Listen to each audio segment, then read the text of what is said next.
Newports. I missed like the third and the fourth round because I was smoking cigarettes. I was just talking shit. I wasn't even scoring that fight, man. I was just fucking with y'all. Yeah, because I watched the fight this. Hold up, Mr. Bashir is talking. 1 second, guys. Mr. Bashir. Yes, sir. All right, yeah, we're live with Umar and Chris. I'm not too sure if you can hear them, but yeah, I can hear them. Oh, you can hear them. Okay, yeah. So what's your take on the fight, man? Eubank Rose. Yeah. I think that it was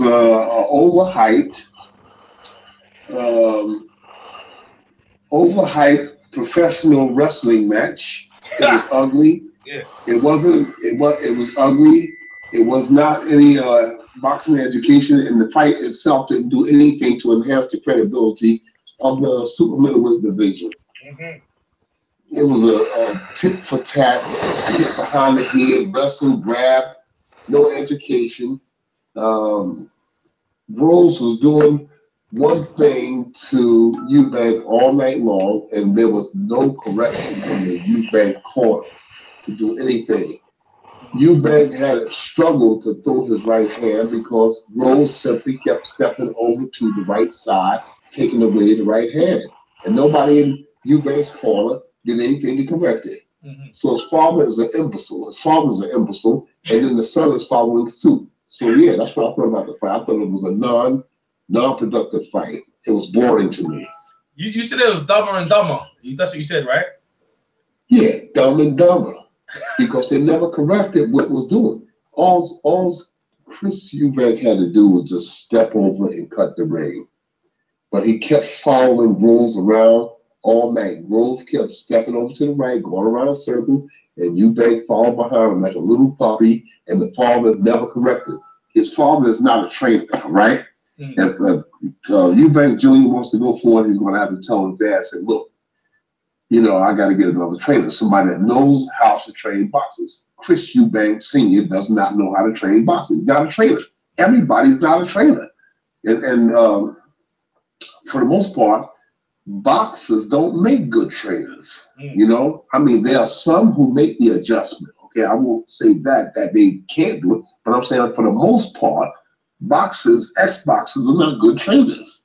And such is the case with Eubank Sr. He can't train fighters.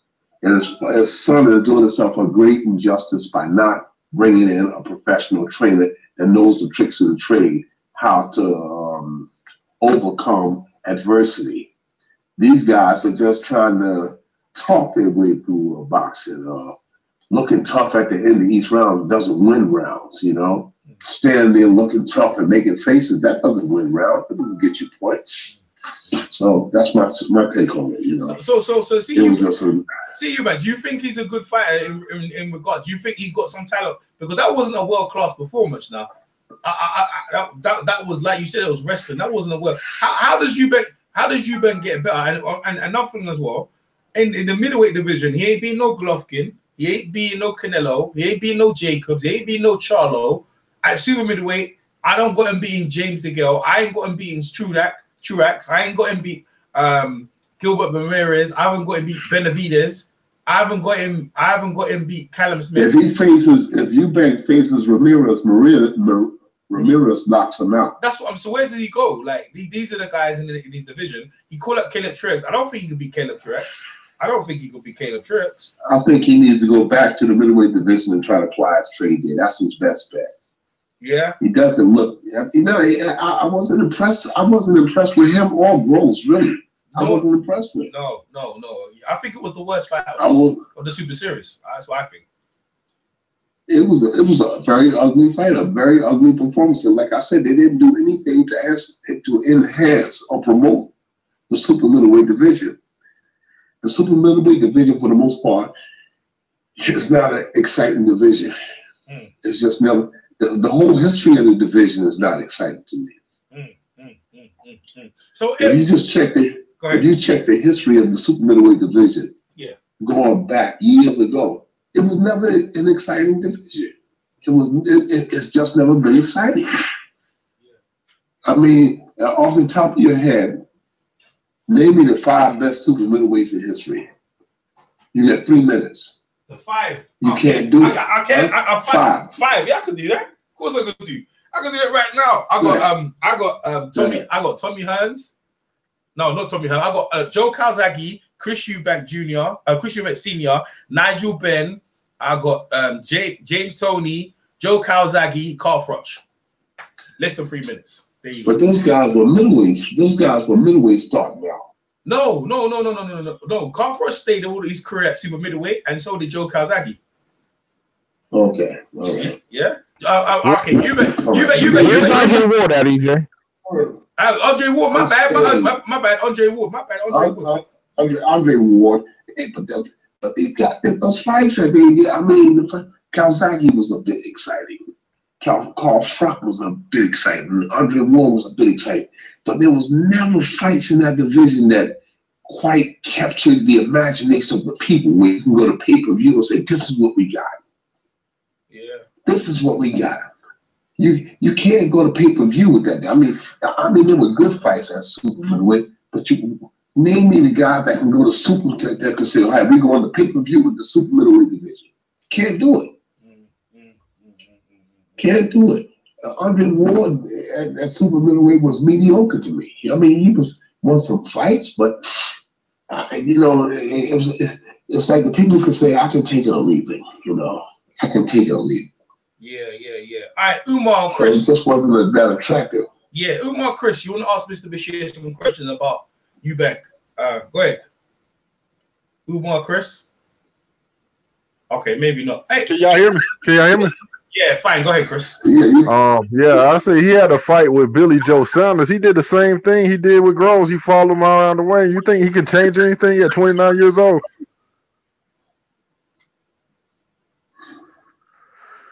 Because Billy Joe Saunders kind of beat him the same way. You hear Mr. Bashir? Can you hear him? Yeah, I can hear. Oh, you hear? Go on. Yeah, I mean, Eubank, it's like, Howard Davis Jr. Howard Davis Jr. and I were very, very close. We got closer as his career came to an end. And by the time he had stopped boxing, he and I used to, hang out together. New York, New Jersey, we was always together. And Howard Davis Jr. said to me, he said, the hardest thing that I ever had to do in my life, not my career, in my life, the hardest thing I ever had to do was to walk into a room in my father's house early in the morning before I ran. And he said, Dad, he said, his father finally woke up and turned over and looked at him and said, what you want, Little John? That's what he used to call him, Little John. He said, Dad, I got to get another trainer. I got to get a trainer.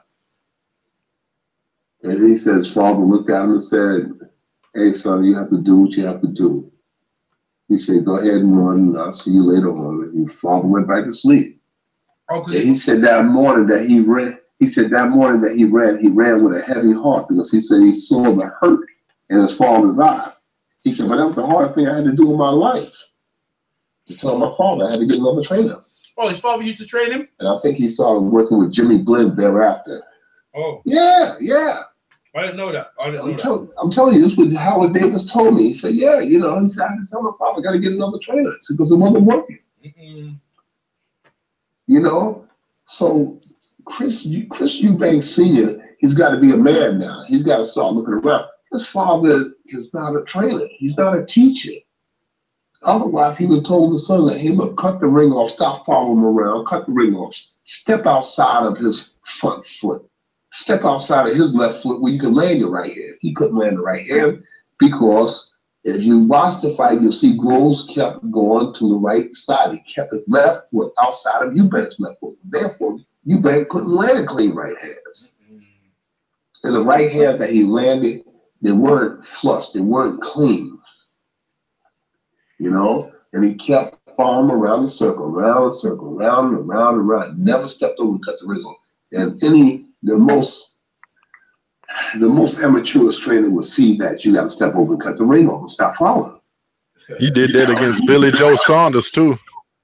Yeah, he did. Yeah, he followed Billy Joe Saunders around as well. Billy Joe Saunders will beat Chris Eubank up. He'll beat him up right now. He'll never be able to beat Billy Joe Saunders. Yeah. Billy Joe Saunders is too resourceful for Chris Eubank Jr. Yeah, that fight. Resourceful. He's resourceful. When he runs out of one thing to do, when he runs out of one thing to do, he goes to the suitcase and comes out with another. Yeah. He's very resourceful. He's very creative in the ring. And Eubank Jr. couldn't handle that. He'd be making a big mistake trying to fight Billy Joe Saunders. It was the second time that he fight Billy Joe Saunders. Billy Joe Saunders will do a number on him. Yeah, I agree. I think arrogance, like I said, arrogance combined with ignorance is going to stop him from growing. And no trainer is going to step in. No trainer, no trainer with any knowledge is going to step in with the father in the way. The father's got to back up and let the trainer do his job. But I can see his father is one of those domineering guys that's trying to live out his career, his second career through his son. Yeah. Talking about his son gonna be the second coming of Floyd Mayweather. He's gonna be better than Floyd Mayweather. Is the guy drinking? Is he smoking or something? He had Floyd Mayweather Sr. as a trainer, but they fell out because of the daddy. Huh? He had Floyd Sr. as his trainer, but they kind of fell out when he first started. Egos. Floyd Sr. can't train. Floyd Sr. can't train Eubank because the egos is going to come in. Yeah. Floyd Sr. is an egotistic person. Yeah. You know what I'm saying? And Eubank is an egotistic person. And the son is an egotistic person. So that has a remedy for disaster right there from the beginning. You can't get a word in edgewise with Floyd Mayweather Sr. because he thinks that he's God's gift to man. He thinks that he's the holy grail of boxing trainers. In reality, he hasn't done nothing. The only thing he's done is his son. His son grew up boxing. His uncles and his uncle boxing is in Floyd Mayweather Jr.'s blood. But outside of Floyd Mayweather Jr., what has Floyd Sr. done? Prince Naseem Hamid said he's an egotistic monster. Hey, listen. Go ahead, Mr. Bill. Finish your sentence. Go ahead. I'm done. All right. Naseem Hamid, post-fight said Eubank Jr. should retire because he can't cut it at the highest level. And he's only gonna get hurt. What's your take on him retiring? No, I think he's too young to retire, but unless he gets a competent trainer that he can respect. He's 28. I would never try to train him. Huh? He's 28. That's not that young. 28? Yeah, he's 28. Nah, he's 29. I thought he was 29. 29. Yeah. He's 29? Yeah. 29 is not a death sentence. 29 is very young for a boxer. But you think he could, but 29 is very, very young for a boxer. Yeah. I mean, you look at Ray Mercer. Ray Mercer turned pro at 29, 30 years old. Ray Mercer turned 29, 30 years old. He turned pro. He's a good amateur, though. Like, you better have no amateur. No amateur. Eubank didn't have no amateur career? His amateur was in Vegas with Mike McCallum and Eubank Sr. But he Floyd Sr. Floyd Sr., but he didn't do anything. I think he won a golden. I think he won some sort of medal, but nothing major in America. No, I wouldn't tell him to retire, but unless he makes changes to his career, he's got to be his own man now. He's got to stand up and say, "Hey, Dad, you got to move out the way." His father can't train boxers. His father may have knowledge of sport, but having knowledge is one thing. Having the application is a second thing. You can't have one without the other to be a successful trainer. You've got to have the knowledge and the application. You can't have one without the other. It's sort of like the components that makes up the human anatomy. You know the component. Do you realize? Do anybody here realize the components that make up the human anatomy? That makes us a person. Do you know the components that makes that up? Anybody? I think of blood and like tissue. That's as much as that. Bone. Yeah. The best description is gases, liquids, Okay. and solids. Gases, liquids, and solids. Those are the three components that makes up the human anatomy. If you subtract one of those components, then the other two just don't do you no good. Okay. You're dead. You're dead. You understand? Mm-hmm. So you got to have gases, you got to have liquids, and you got to have solids. You cannot be a human person. You cannot go through life without the three of those components working together. If you subtract one of them, the other two of them won't do good. You're dead. You're gone. You're out of here. So it is with boxing. You can't have knowledge without having application, and you can't have application without having knowledge. The two of them are components that have to work together in order for you to be a successful boxer and a successful teacher. And that's what's missing from the sport today. The people in the sport does not have those components. Somebody might have knowledge, but they don't have application. Somebody might have application, but don't have the knowledge. You understand? And then when you have the people in the sport with these egotistic components, I mean, I've never seen a time like today. It's more all about trainers now. I'm going back to the 40s, the 50s, the 60s, the 70s. You never saw trainers vying for airtime, you know, all up in the mic, all on the internet, you know, I'm doing this, I'm doing that. And, you know, you see comparison in it. Who would you like to be your trainer? Floyd Mayweather Jr. or this person or that person, that. And they don't even have the great trainers. They don't know why, because the people don't have knowledge of the great trainers. They have the trainers, you know, that they know, like Emmanuel Stewart, Emmanuel Dundee, you know, Chris Dundee, Custom Model. But there were trainers that came along before those guys that were good trainers, but they never vied for airtime. They never tried to get all up in the newspaper and make the show all about him. It's the fighter that's making the trainer.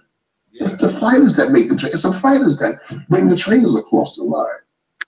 You know, but trainers now, they want to vie, you know, this and that, I'm the greatest trainer, blah, blah, blah, blah, blah. You just a great talker. The fighters are the ones that's doing it. And until Eubank and guys that's in the same position as Eubank, until they sit back and say, you know what, I've got to get me a professional trainer. I've got to get a knowledgeable trainer that can show me where to go in the sport. And Britain is full of boxers like that. I sit back and I watch. Britain has a lot of talent. I think Britain has become the mecca of boxing, as I see it right now. Not America. America used to be the mecca of boxing, but I think Britain is the mecca of boxing now. I think the talent is coming out of the British pool. There's a lot of talent there, but they don't have the teachers to bring them across the line. That's what's going to make them falter. They don't have teachers. They don't have knowledgeable teachers. They have a lot of flash in the pan boxers, you know. They have a lot of flash in the pan so-called trainers.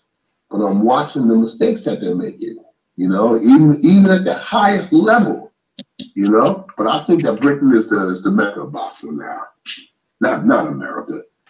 Yeah, America got so, you know, mediocre, this, that, and that. But I don't think America is no longer the mecca of boxing. I don't think so. Well, if people want to get better, they usually go to America. That's the proving ground. And Eubank went to America, but he was saying he didn't need. I think that Americans are arrogant and narrow-minded to a degree. Yeah. I think that they need to go to Britain now.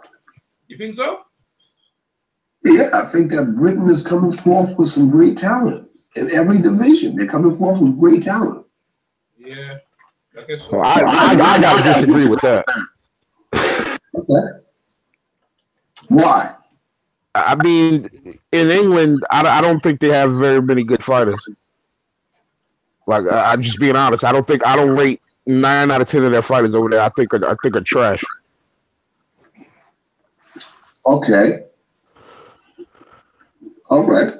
I'm not trying to like go crazy on it, but I'm just saying I like they get champions like what's my man that he was a champion that he beat Orlando Cruz and won that bullcrap belt. Like a lot of those guys, I just don't rate. Like Jamie McDonald and talk about Flanagan. Talk about Terry Flanagan. Yeah, Terry Flanagan. Like these guys win these paper titles. Like I don't think they're talented.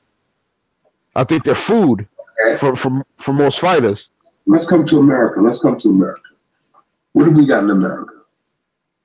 Fighters? We got yeah. What do we got? Keith Thurman, Errol Spence, Danny Garcia, the Charlo brothers, Deontay Wilder. Well, I can't sit here and name them all. Andre Ward just retired, but you know who we got. I don't need to go through all of them. Terrence Crawford. Terrence Bud Crawford. I think our talent pool is far superior to anywhere in the world. To be honest, I think okay. We said, but what I said a minute ago was that Britain has become the talent pool now. They got fighters that's under those guys, young guys that's coming in Britain that could prove to be good fighters. That could prove. You know, it relies on their tutelage, how they're being trained. But I don't think that the talent pool is so thin. I think that there's let me put it like this here. Let me rephrase it. The potential of Britain becoming the mecca of boxing is that close. If America stops to sneeze, Britain will surpass it. Yeah, I agree with that. That sentence right there, I can 100% agree with that. Well, I don't know the amateurs coming up on either country, to be quite honest. The amateurs and the young fighters, I don't know all of them, so I can't really speak on that. But I don't think Britain surpasses America in anything. To be quite honest, I just don't think they have a talent pool. And first of all, their demographics over there are all fucked up. They got 3%, I think 2%. Black people in the country, and it's mostly Caucasians. I just don't see them being able to. I just don't see it. Fair enough. As far as promotion is concerned, you just put 90,000 people in a stadium. Yeah, that's true. Oh no, I'm not talking about promotion. Eddie Hearn promotes his ass off. He could sell ketchup popsicle to a lady in white gloves. I agree, but I was just talking about the fighters. I don't care if it's black, white, brown, or yellow. Yeah, the cell. They put asses in the seats, 90,000 people.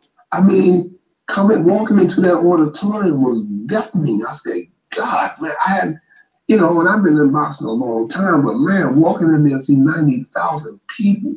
Oh, you was it? Yeah, and the roar, it was so, the roar, the excitement of the people, it was shaking the seats, man.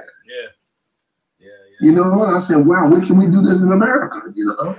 Yeah, that reminds me of when I was playing football, like that type of atmosphere. That was pretty ridiculous because we ain't getting that for boxing over here. What is the thing, Mr. Bashir? You've been Vladimir. You were with Vladimir in other fights, and their stadium, but the enthusiasm of the UK fans is different, right? Yeah, UK fans are different. They're exciting. They're excited about boxing. Americans aren't that excited about boxing anymore. Okay, there you go. They're not that excited about boxing. The Britain fans are excited. The British fans come to wherever their fighters go. If they go to Germany, they go to Spain. I've been all over. The British people shows up to support their fighters. Americans don't do that. Yeah, that's right. They don't do that. No, we don't. Planes, these people get on planes, they book hotels, and they there the whole week of the fight. Yep. You know, and that's to me, that's beautiful, man. When you see the people come across the sea, and like when Ricky had Fort Floyd, you see how many British people came to that fight? Yeah, the whole of Manchester came for that one. The whole of Manchester. I mean, and then when David Hay fought Vladimir Klitschko in Germany, did you see how many British people came to that fight? Yeah. That's why I say Britain is the mecca of boxing. Yeah. You know. Well, especially as far as promotions are concerned. Well, yeah. I agree with that. I looked around, man, at the Vladimir Klitschko David Hay fight. It was so many British people there. I thought, well, we in Britain, but we was in Germany. You know? They didn't come out. What about Tyson Fury? They come out. They didn't. Not many come out to support Tyson Fury, right? Not that many. No, there's a lot of people. No. A lot of British people came there for Tyson Fury. They come out to support, but not as many as they came for David Heck. No, yeah. Not as and not as many that came for Anthony Joshua. Yeah. That's right.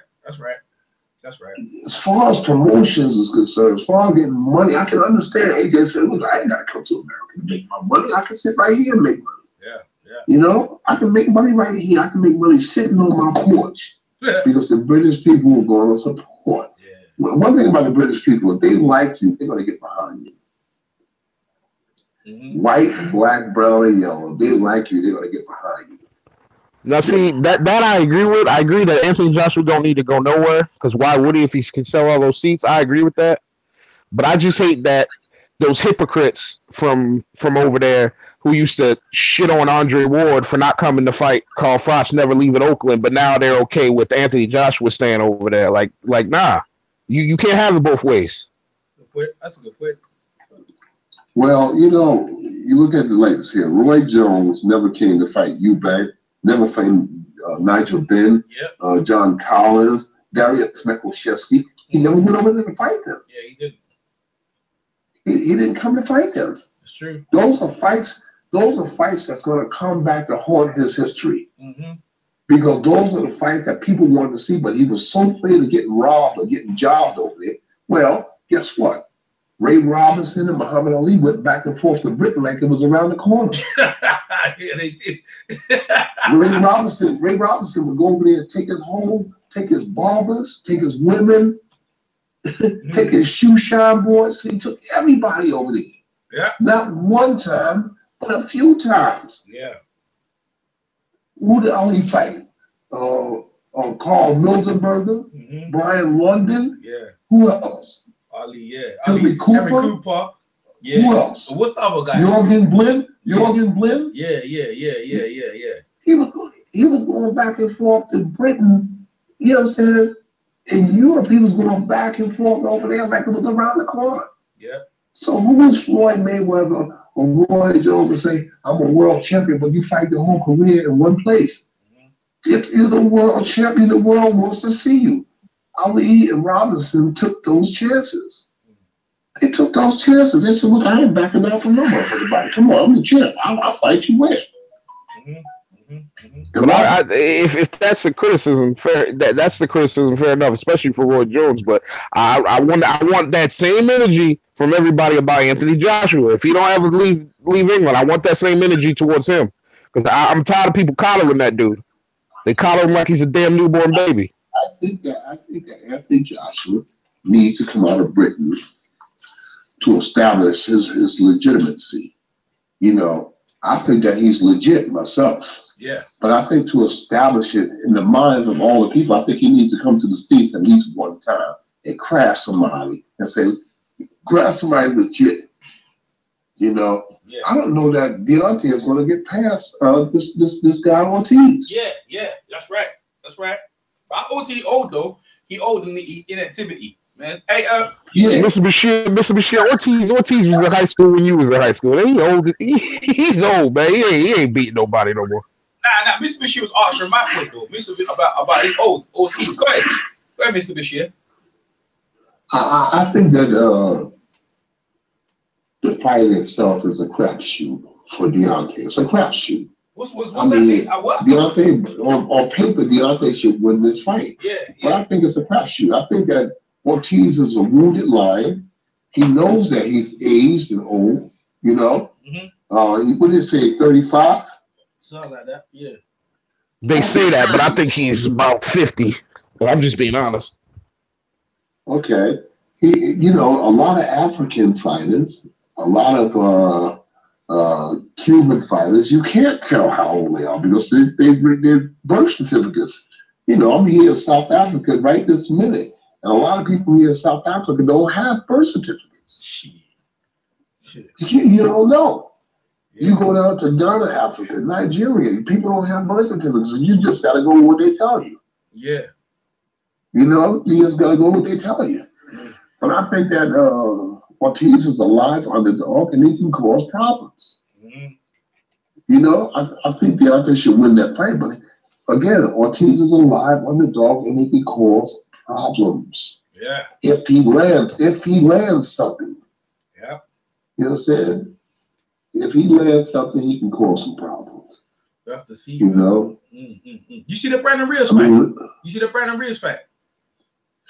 I saw some of it. Man, he needs to retire, man. He needs to retire. He needs to retire. The guy can't even talk. No. And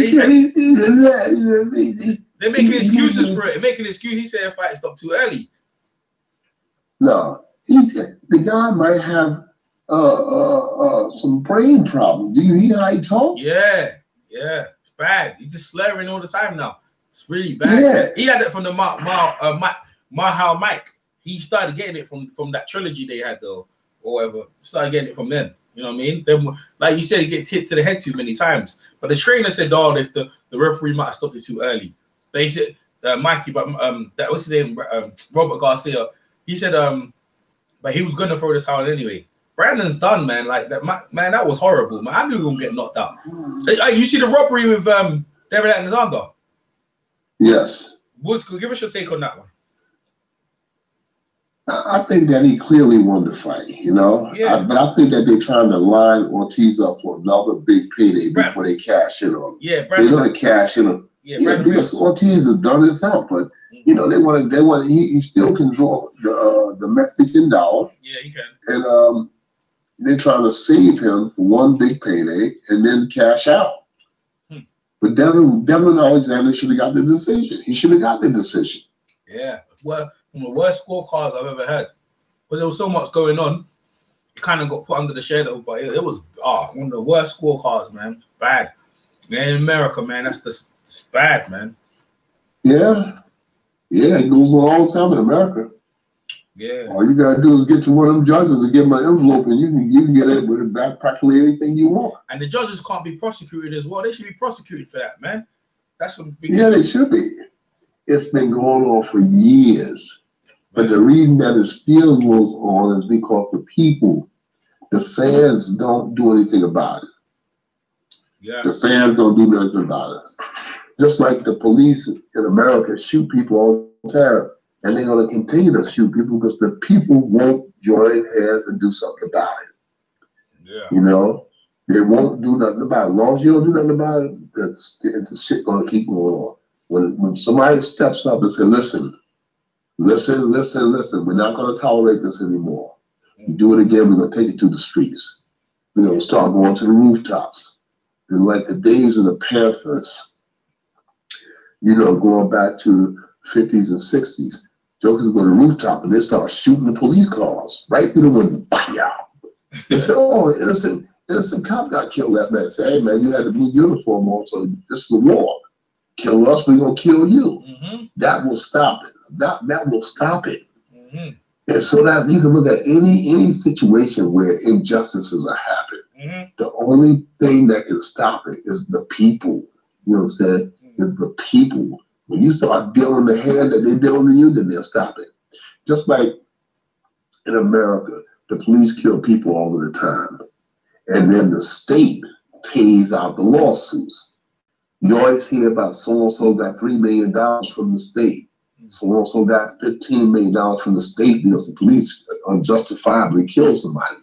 But when they start taking that money and say, look, the state is not going to pay this no more. Let the Patrolman Benevolent Association pay, and then you'll stop that. They'll stop shooting people because it's taking money out of their pocket. As long as the state paying, they can't be effective. But when you take money from the Patrolman Benevolent Association, then they'll stop doing it because they say, look, man, you kill somebody, they're going to take our money. You know? So same thing with judging and boxing. When you have people saying, okay, y'all want to keep people like that, we're not going to watch boxing anymore. We're going to boycott boxing. They'll stop that shit. They'll stop it because you'll start hurting their pockets. Yeah. That's the way to hurt people. I've seen boxers, good boxers over the years, that walk away from boxing because they get jobbed once, twice, 3 times. Pernell Whitaker, look how many times he got jobbed. That's why he got on cocaine, man. Huh? That's why he started taking cocaine. Oh man, he was he went in for a traffic ticket one time, and you know how you go through the machine. You got to empty your pocket and put it in so they can go through the check machine. And he came in and emptied his pocket, took his keys out, took his wallet out, took a couple packs of cocaine, threw it in the bowl that goes to the machine. And then when he saw it, he tried to get it back. The police said, "What is this, man? Yo, man, you got cocaine coming in the courthouse." They locked him up right on the spot. Yeah, well, boy. So, yeah, he was a great boxer. But he got jobbed a couple of times. He got jobbed in the Ramirez fight. He got jobbed in the Julio Cesar Chavez fight. You know, he got jobbed, man. And that's frustrating when a guy go out there throwing fisticuffs and doing all that training, and then you can't get the decision. The Chavez fight would have clearly beat Chavez, and they robbed him. Yeah. I was talking about that earlier on today. Yeah, man. And that in itself is funny. Going back to listen, Brandon Rios needs to quit. I think Eubank should retire just for the fact that I don't think he can compete in the middleweight division and win anything, and in the super middleweight division. So I tout this hangout. I think he should retire. You know, I think he should retire just for the sake of you can't win anything. Like it's not like that's absurd. It's not like Usyk. Usyk's a world beater. You know, you can see he's a world class athlete. But they probably give him the wrong strategy. That's something different.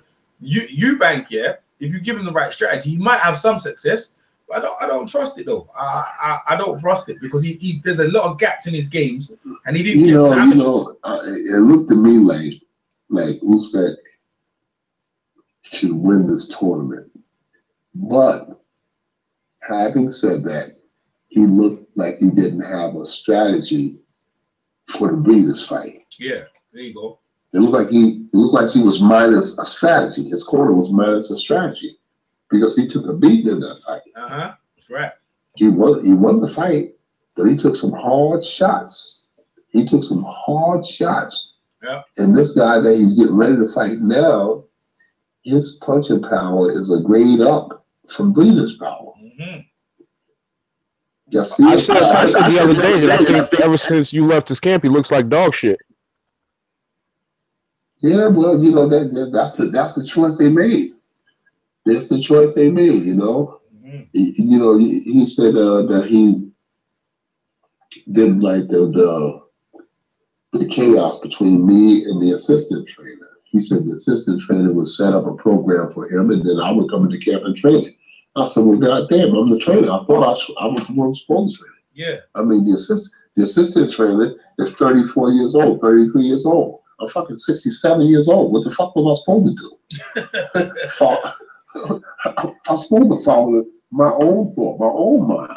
Yeah. I'm the trainer. He's the assistant trainer. So I'll set the program up. I know what's best for you. Is that the guy? That's the guy he has in the corner with him now, getting punched up. Yes. And he doesn't have a clue. He doesn't have a clue as to how this thing is done on the top level because he's too young, too inexperienced. Usyk must like him, innit? He liked him over you. That's why he stayed in there.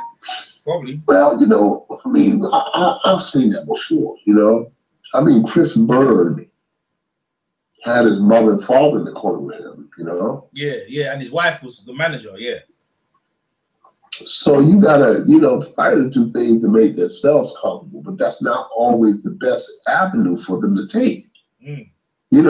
So that's why he dismissed me, I think it was more than that. I think it was more behind it, but that was his reasoning. Publicly, that was his reasoning. He said that, it was too much controversy, so he had to let me go, So I said, okay, it's cool. But ever since then, when he fought the Iraqi fight to win the world title, he went 12 rounds and barely got a scratch on him. Yeah, he did. That's right. That's right. That's right. That's exactly right. Yeah. The scores was 119, 110. Mismatch, yeah. 117, 117, 111. 117, 111. He went through a fight. He outboxed this guy, beat him up, and barely got a scratch. I looked at Usyk after the Breeders' fight. It looked like he had been into a lot of battle, a lot of turmoil. Did you see his face? Yeah, I did see it after. It was messed up, man. Did you see the body punches that Breeders was hitting him with? Yeah. And and that's why that makes that fight interesting in the finals. Because boy, if he stand there and take some shots from that dude, there, it was interesting. No, he can't take those kind of shots from Garcia. I think he gonna fight the same way. That trainer gonna send him out there to get knocked out, bro. Well, then you got the fact that Usyk really doesn't have a knowledgeable guy in his corner, and then in the other corner you got Abel Sanchez, a very experienced trainer. Yeah. You know, and sometimes, in many cases, that's what makes the difference in a fight. Yeah. The mindset in the corner. Yeah. Whenever I'm preparing for a fight in the opposition, I always take into consideration who is the trainer in that corner. I want to know who the trainer is so I can prepare my strategy around what I believe that the strategy of that corner is going to be. Okay, that makes sense. That makes sense. Yeah. Yeah. I want to know the people in the corner. I always ask who's training them. Who's training? I want to know who's training them. Because in most cases, I know how a trainer thinks. I'll observe how a trainer thinks. And I can just about tell what the trainer's going to do or how he's going to train the guy, what he's going to tell him to do in the corner. You know, that's my prescription for winning these fights. The Glowacki fight was a simple rule to beat him, you know. Simple rule, you know. One that I won't even expound on the air. I won't even expound on it. Yeah. But I knew what I had to do to overcome Glowacki, and I did it where he couldn't get hurt. And you look at the fight, Usyk came through the fight, he could have did it 15 rounds if he wanted to. Yeah. That's how good, that's how well conditioned he was. You know, that's how well conditioned he was. That's how, you know, people, they lose focus on what the name of the sport is. The name of the sport is boxing. Not slugging, not punching, not hooking, boxing.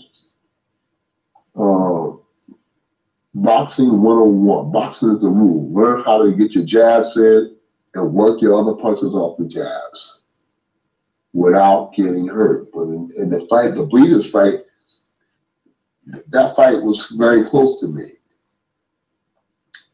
You know, that fight was very, very close. And it could have gone either way. You couldn't argue with the Breeders' fight regardless of who won. If they said Breeders won, nobody could argue that. No, they couldn't. No. It was that close. Yeah, I agree. I think that the Garcia fight is going to be interesting too. But it's just going to be a guy with heavy hands. It's going to be a guy that has heavy, heavy hands. You know, Garcia. He's very patient, he's very professional, and he's got heavy hands, heavier than Breeders. So we have to wait and see. Yeah. Mr. Bashir, man, I'm gonna leave you though, but Bashir, man, I appreciate you coming over. Like you guys want to say, actually, no, they might want to say now. I want to ask you a question actually before I go. Now, or Chris or Umar, you want to ask Mr. Bashir a question before he bounces? No, not gonna. Okay, Mr. Bashir, man, we're gonna have to catch up in the week. I think they're fighting next week. I think Callum Smith's fighting Jurgen Bremer, so we're gonna catch up on that one. Who? Jurgen Bremer versus Callum Smith to see who fights to see who fights Jules Groves. So right. So that's a week apart. Yeah, so yeah. Next week they fight. Yeah, that's next week. I'm gonna catch up on that one. So we're gonna get. Yeah, I've got one of my guys fighting here in South Africa Friday night for the South African Heavyweight Championship. Yeah. You know, so I'm anxious to get. That's gonna be a tough fight because what's his name? This guy. What's his name? Ruan is Ruan RUANN Visser VISSER. He boxes here Friday night for the South African side. This is first real big test, you know. Oh, that's good. That's good for you, and that's good. How old is he? And, How old is he? 28, 27. Okay. But it's a big test to see how you're gonna go. Heavyweight, you know, heavyweight they blossom late anyway, you know. Yeah. I mean, this kid walking off the street, you know, he's 15-1-1 with 15 knockouts. So he's a big, strong guy, and I'm going to put him in the test. You know, A lot of people here in South Africa saying that he's not ready for that yet because he would have an amateur career and that the champion is tough and this and that. But I told the kid and his father, I said, this is the kid's first test, you know, and if he can't beat this guy, he can't, you know, he can't go into the rankings. We can't go into the rankings. We got to beat this guy. We got to get the South Africa title before we can go on. Yeah, that's right. You know? Domestic, yeah, you have to start domestic, man. You know, just come out. Yeah, you got to, because a lot of great guys out of South Africa, Corey Sanders. Yeah. You know, it's a number of guys. What's his name again? You talking about you talking about the White Buffalo, Francois Botha. Yeah. Yeah. Botha. You know, Corey Sanders. Who else? There's a couple. Henry Akawande.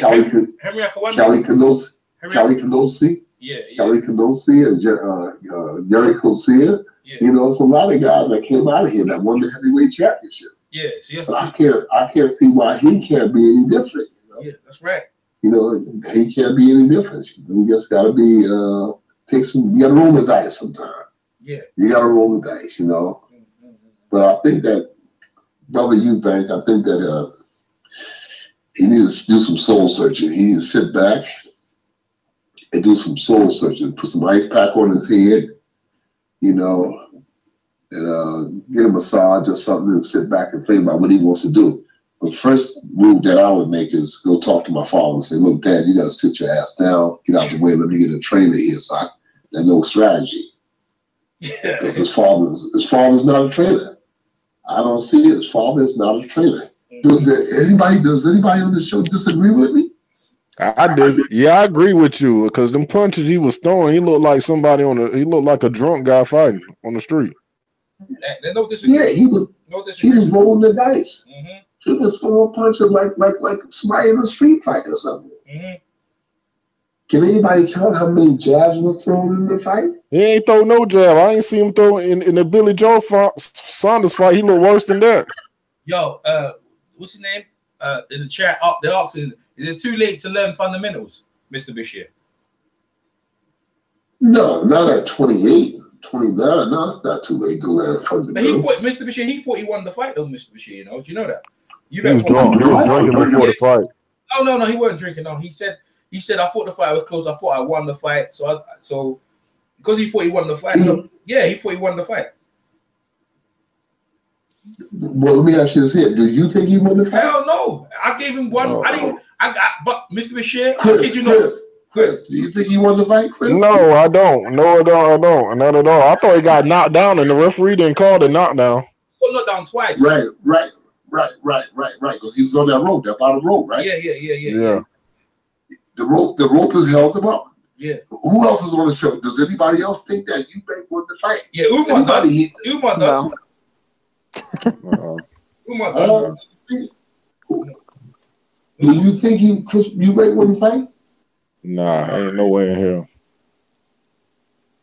No, he lost the fight by a wide margin because, like you said, Chris, this guy looked like he was drunk throwing them punches. One time he threw a hook in his head, looked like he was looking at the audience. Yeah. I said, where is he trying to do here? Yeah. This the second time, Mr. Bashir. Every time he fights a class level fighter, he throws punches like that. Every time, like when he fighting bums, he's knocking them out. But when he steps up in class, he looks like this every time. This is the second time. Goodness gracious, that's sad. That's sad because there was no kind of expertise. That's why when you asked me when the show first came on, when you first called me, I said, look, these guys look like they just came out of the water or something, man. Yeah, the fight was terrible. That fight was terrible. It was terrible. It was terrible. And I didn't see no expertise. When I look at a fight, I'm sitting back, I'm going to see some class jabs, some class feinting, some class fast, slip and roll your shoulder and come back with counter punches. I didn't see none of that. It was hitting in the back of the head. It was grappling and wrestling and punching him in the neck. I said, what the world is this here? When I knew he was gonna lose the fight, Mr. Bashir, when they in the the pre-show they was interviewing his dad. Eubank Senior. They asked him what was the strategy. He said we was going to outwill him. They ain't had no. He just said we're going to outwill him. That's all he said. He said he's going to outwill him. Yeah. Yeah, that's it. I'm like, what the hell? Now, do you see what I'm saying? Yeah. That he's got to get another trainer. We're going to outwill him. That was the strategy.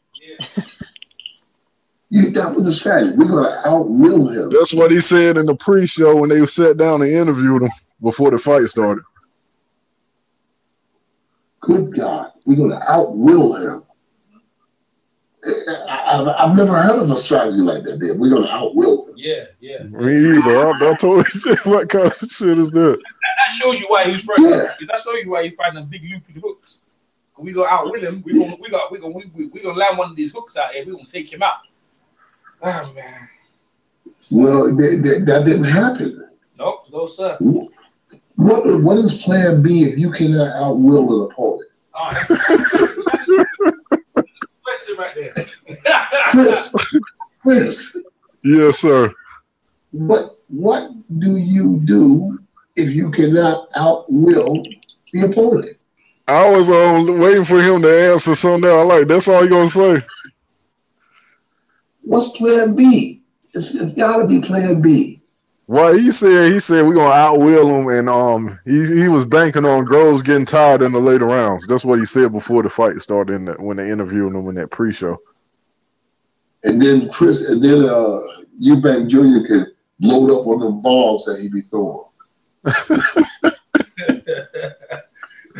You see he's throwing punches from one part of London to another part of London. That's how he throws his punches. Yeah, when he fought Billy Joe Saunders, he looked like a video game when he was throwing punches at Billy Joe Saunders. I'm like, what the hell kind of punches is that? Yeah, he was throwing his punches from his hip yesterday. It was pretty ridiculous the way he was swinging. Like home runs. He was swinging like a home run swing. Billy Joe was just slapping him around. Yeah. Billy Joe was just slapping him around. I thought he won that fight, though. I thought he beat Billy Joe Saunders. I may be the only person. I thought he won that you're the only person. Nah, I think Beats agrees with me. I think he blew the fight for the last 3 rounds of that fight. Yeah. Billy Joe just out-hustled him. Yeah. And you notice something else? You never hear Chris Eubank say anything about Billy Joe Saunders. I want him back. I want to do that again. We need to fight again. You know what I mean? You don't say nothing about Billy Joe. No, they did straight away. They tried to get a rematch, but they messed. Well, from what I've seen, Billy Joe last 2 fights, if he fight Billy Joe now, Billy Joe might knock Eubanks out. Yeah, the Eubanks are messing around. Yes. The Eubanks are messing Frank Warren around in the rematch. They were messing him around. Hey, Mr. Bashir, let me ask you this question. Eubanks was supposed to fight Golovkin. How you think that fight would have happened? Would you Triple G would have knocked him out. What did Mr. Bashir think? That's what I want to know. Eubank fight. Eubank was supposed to fight Golovkin, right? He get knocked out. Yeah. Because Eubank would hit Golovkin with them bombs. Yeah. And Golovkin would look at him and whisper in his ear and say, "Is that all you got?" Yep. Because you're going to need more. Yep. You're going to need more. I'm telling you, this guy Golovkin is no Marvin Hagler by a landslide. He's no Marvin Hagler. But having said that, he has a neck, he has a chin, he has a heart, and he's got dynamite in both hands. And if you can't shake him, if you can't hurt him, he's coming forward. Yeah. And if you run on the gas, that's your ass. So I don't think Eubank can beat Golovkin.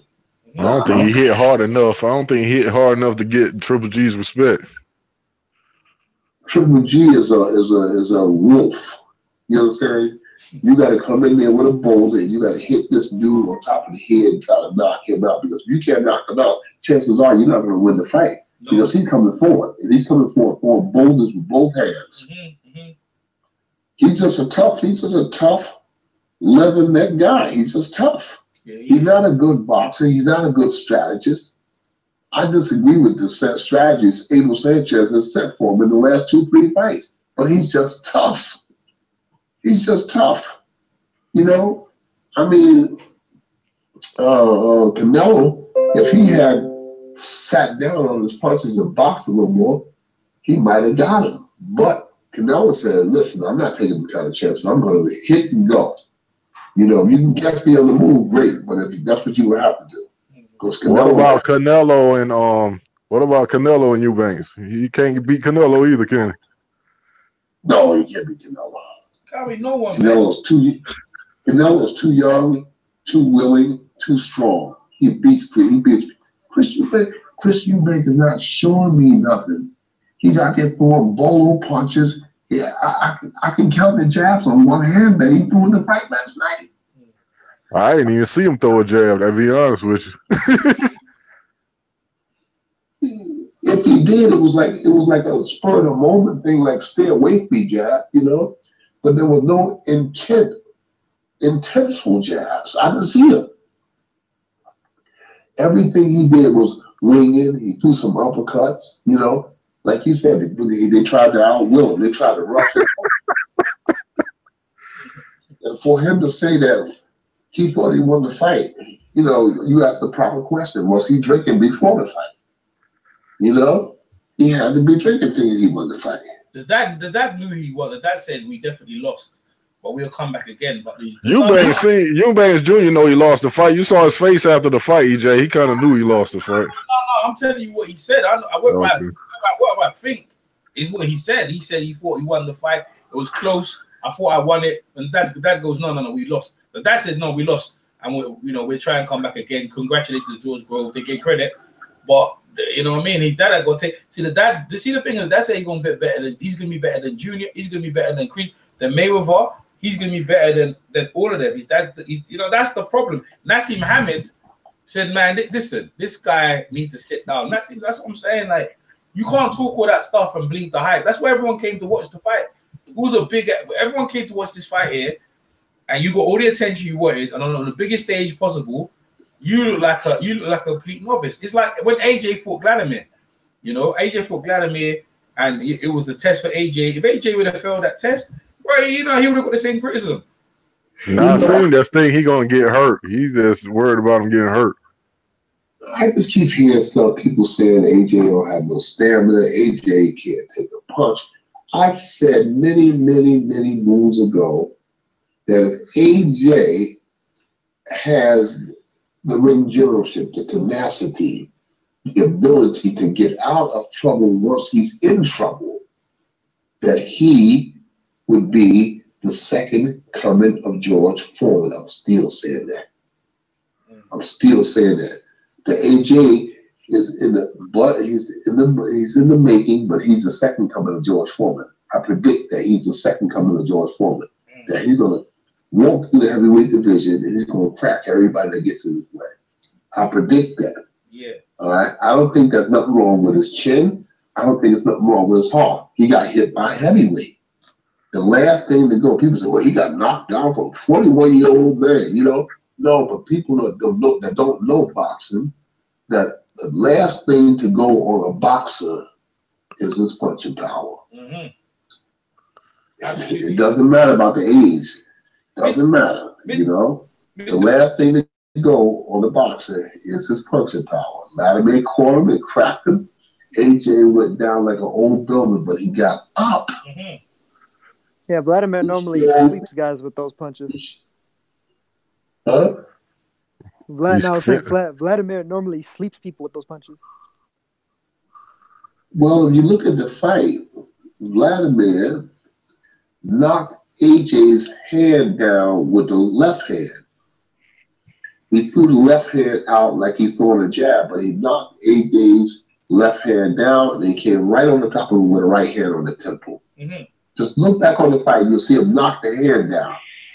It's a move that's practiced by many of the Ukrainian boxers. They'll knock down your left hand with their lead hand, with their left hand, and right behind it is the right hand. That's what Eubank should have did to George Groves. That's what Eubank should have did to George Groves. That's the punch. Emmanuel Stewart does that as well. I see him do it on the pads with Vladimir. You knock it away. You come over with your lead hand, come right over with your right. You know, if anything, a left hook would do that. Yeah, because it's not enough time to respond. It's just a clip. It's a 1-2, real quick 1-2. Yeah. AJ went down from that punch, and he was in bad trouble in that round. Bad trouble. But he showed mental resolve. He showed relaxation and composure, and he came back to knock out Vladimir Klitschko. I applaud that. Yeah. I applaud that. So I don't. People be saying, "Well, I don't. He's too this. He's too that. His chin ain't no good." He go, no, he showed a lot of mental resolve in that fight because it was so easy for him to panic in that fight. When you get hit by Vladimir Klitschko, you've been hit. Yeah.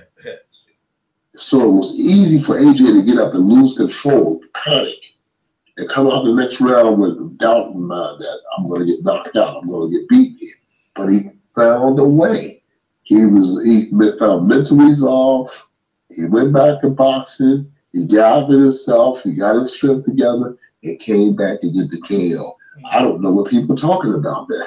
You know, this guy, he said, nobody has been Ortiz, Wilder. They haven't been through that yet. They had Wilder, Parker. None of them has been through that yet. You know, none of them have been through that yet, where they had to get up and they were hurt when they got up. You know, so they didn't have to go through that yet, but AJ has gone through it in his young career with only 19 fights at that time. He went through it, he got up, and he had resolve, and he came back to get the knockout. So in my mind, I think AJ is the #1 heavyweight in the world right now. Yeah, that's right. Until somebody knocks him off that throne. Yeah. Mr. Bashir, you got a comment in the chat. What is it? Realistic Boxers asked Mr. Shear what he would change if he was a Eubank trainer. Well, if you was in the corner, what would you change if he was the trainer? The first thing I tell him is to humble himself. Yeah, but that ain't gonna happen. To humble himself. That's the first thing. Yeah. You can't learn until you humble yourself. When you can take advice and respect somebody to teach you. So first thing I tell him to humble himself. Second thing I work on is balance. His balance is shady. Every time he throws punches, he's in a knot tied up himself. His balance is terrible, you know. He doesn't have ring diplomacy. He just wants to, like they said, try to outwill somebody, out-tough somebody. So the first thing I would do is just tell him to, you know, change his attitude, humble himself. If he humbles himself, he can be taught. But if he doesn't humble himself, he's not going to be taught. He's not going to be tough. And he thinks that he's going to out-tough people. There's always somebody tougher than him, you know. So always somebody tougher than him. So that's the first thing. And go down to the. Do they have dollar stores in Britain? What kind of stores? Dollar. In America, they have a lot of stores that go. You know, Chris, you tell them what the dollar store is. Yeah, Dollar Tree, dollar store. Everything in the store costs $1. Yeah. We got a pound. It's called a pound. Yeah, we have that pound shop. Oh. It's called a pound shop. Okay. Yeah. Tell them to go down to the dollar store, the pound shop, and buy themselves a jab. Tell them a box of jabs. A box of jabs? Yes. Oh, because he didn't use a box of jabs. Yeah, that's a good one. Yeah. Tell him to get him a couple of boxes of jabs, and then we can start with something because he don't have a jab. Okay. And in boxing, you know, it's like Uno Numero. You got to have a jab. He didn't show that last night. Everything he did was he was lunging. Almost every punch he was lunging and throwing these wild punches. And as a result, when he wound up on the Rose armpit. Yeah. With Rose arm around his neck. I mean, I've got novice boxers back home that box better than them. I've got kids, novice boxers that can box better than those guys showed last night. Did you see the cut on his eye? Yeah. Hey, the corner work. Let's talk about that. The incompetence in the corner work. And Eubanks didn't believe in the corner. He kept using the towel and trying to do the thing. You know? Madness, man. But he bled practically the whole fight. Yeah. But no proper cut, man. The corner was incompetent, man. That was an incompetent cornerman, man.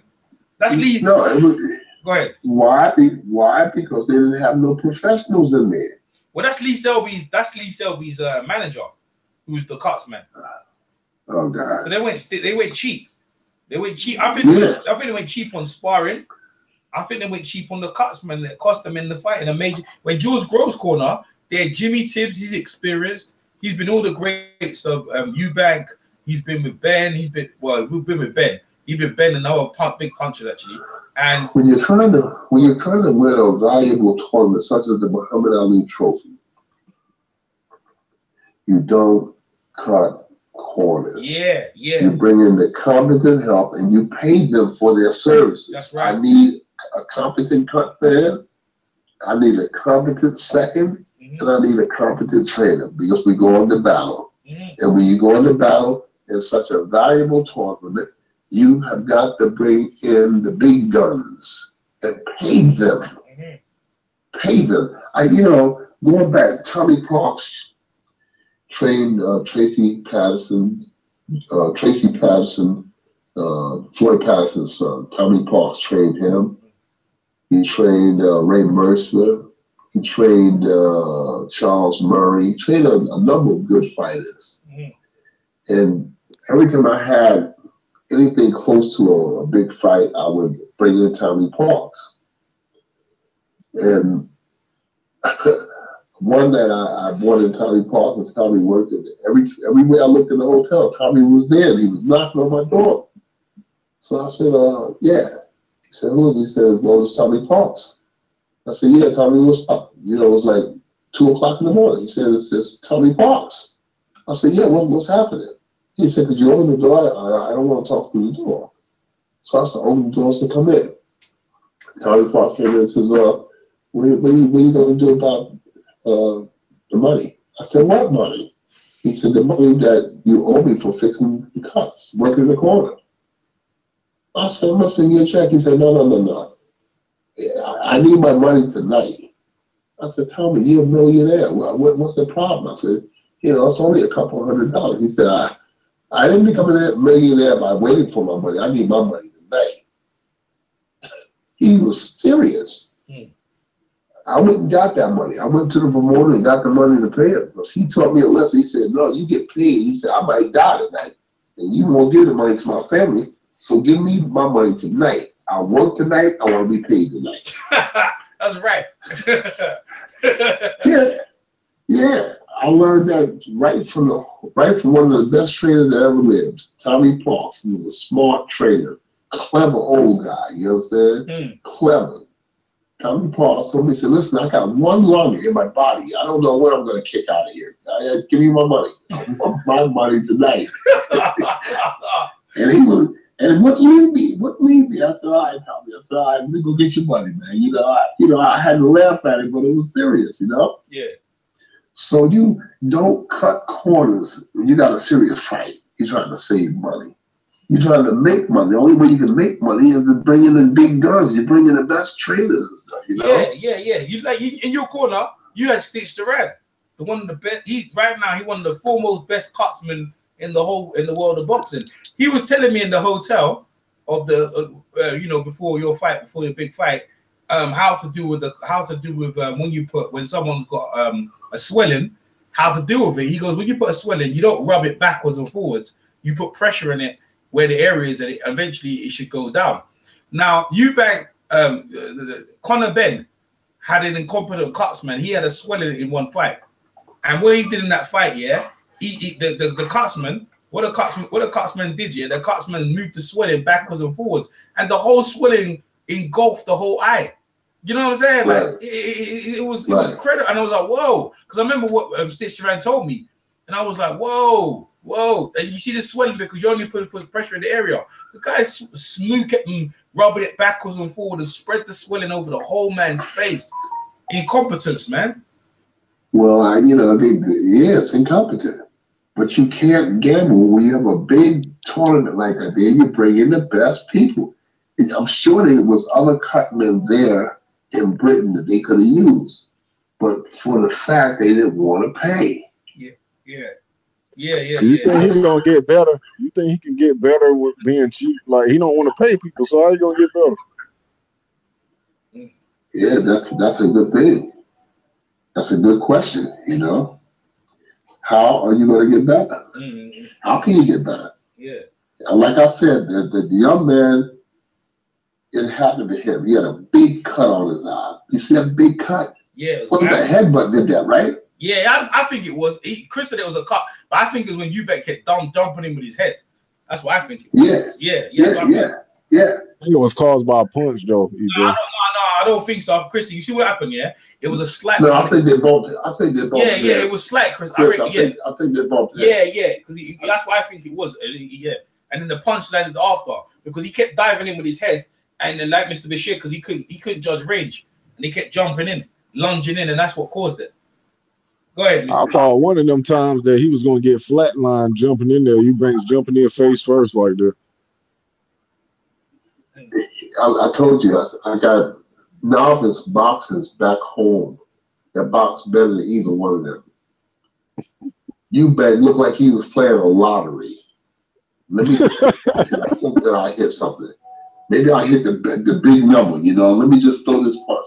He was throwing punches from clear across London. Mm-hmm. Kept throwing punches from clear across London. Mm-hmm. And how could you do that in a tournament of that stature? How could you do that? It was just ridiculous. So yeah, I wasn't big on that fight. I could care less. I doubt if I ever watched that boxing match again in my life. No. I agree, man. I look back on fights that happened 30, 40 years ago, and I look back on them often. Larry Holmes, Carl Williams, you know, Fraser Ken Norton versus Dwayne Bobbitt, you know, different fights I watch for different reasons because I look for different things in those fights. I just go back for them over, you know, Razor Ruddock versus Mike Tyson. I can go back and watch those fights as though it would happen yesterday. But what can I get out of watching Rose and Eubank? Nothing. What? Nothing. Does anybody hear what Senior was saying to his son in the corner? No. Did they have no microphone in the corner? No, they did. Well, I didn't buy it. I was streaming. I couldn't. There was a lot of stuff going on. I couldn't hear. I'm gonna watch it again today, though. I watched it. He said you need to get close and use your jab, but he didn't tell him how. He didn't say step across. He didn't say knock down his jab and come over with your 1-2. I don't think they work on that. He's just clueless, man. They're clueless, man. Nothing's going to happen. He loses another fight, he'll be relegated to journeyman status, good gatekeeper status. Yeah, because he lost 2 big fights already. That's the second fight he lost, right? Yeah. The second name opponent, second loss. He's a bad loss too. Yeah, he's gonna be the B side now. He's the B side of the negotiation table now. You know what I mean? Yeah, well, I think that he's relegated to stay in that position. I don't think that he's going to improve. I can't see him improving as long as his father's in the corner. The father is not a trainer. He's not a teacher. He's not that. He was a good fighter, but he's not. He don't have it as a trainer. He don't have it. Yeah. You know, as a trainer, he does not have it. You know, he doesn't prove anything to me as a trainer. You know, and his attitude doesn't help the boxer any neither. You know, you'd be surprised how much of an effect that a trainer's stature has on the boxer. Because he's trying to have that same arrogance attitude that his father has, and it's hurting him. It's hurting him. And the father and him don't see the changes, so what you think going to happen? They ain't going nowhere. All right, you guys have a good night, man. What time is it there? What time is it where you got? I'm in the UK, so it's 7:41. It's 2:41 p.m. over here. It's 9:42 here. Okay. Okay. You know, they're having a big problem down here. Summertime, they're having a big problem with the black member. Did you know the black member is the only snake that'll follow a human being? Really? Yeah. The black member is a snake that will follow a human being. They can sense when a human being is injured. They can sense when you're bleeding. They will hunt you. They will hunt you. They will follow you. They will find out where your ass is going. And you try to take a nap, you become their dinner. Oh shit! What they eat you whole? Well, I don't think they have the ability to eat you whole, but they get the pecking and taking a little bite here, a little bite there. They get it down. Ah man, you don't know. Ah man. So what's one of the guys the other day caught one and brought one into the house in a jar. You know, he put them in a jar and poked some holes in the top of the jar where they can breathe. Yeah. And I kept walking up to the jar. It was a young one.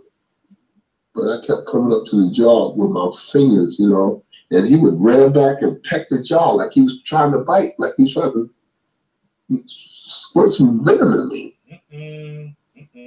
I kept going up to the jar. Every time I got to the jar, it would rear up and it would just imagine he'd pull his head back.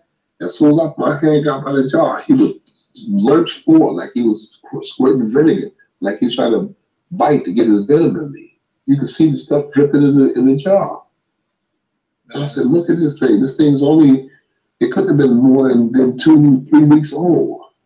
But they said they got enough venom, even at 2 or 3 weeks old, to really make an adult sick and possibly kill you. Oh, you done me and Mr. Bashir. I'm staying right here. Good luck, Mr. Bashir. Hope there ain't one chasing you right now. Chris, allow, man. I see you guys. Okay. Look, the thing you do in South Africa is check your shoes in the morning. You put towels by the bottom of the door. And before you sit on the toilet, you gotta look in the toilet because they go into the toilets, they come up, they're in the water in the toilet, they can come up through the toilet. So you can't walk in the dark and just sit down in the toilet because you know you got a problem. You gotta look down that toilet to make sure ain't nothing in there. Because they travel through the drainage, they come up in the toilets. That's horror movie stuff. Yeah, I'm telling you, Mr. Bashir make me scared, man. Scaring me right now. It's just living in South Africa. The people here have an extreme fear of the member. Extreme fear. So you know I'm fearful.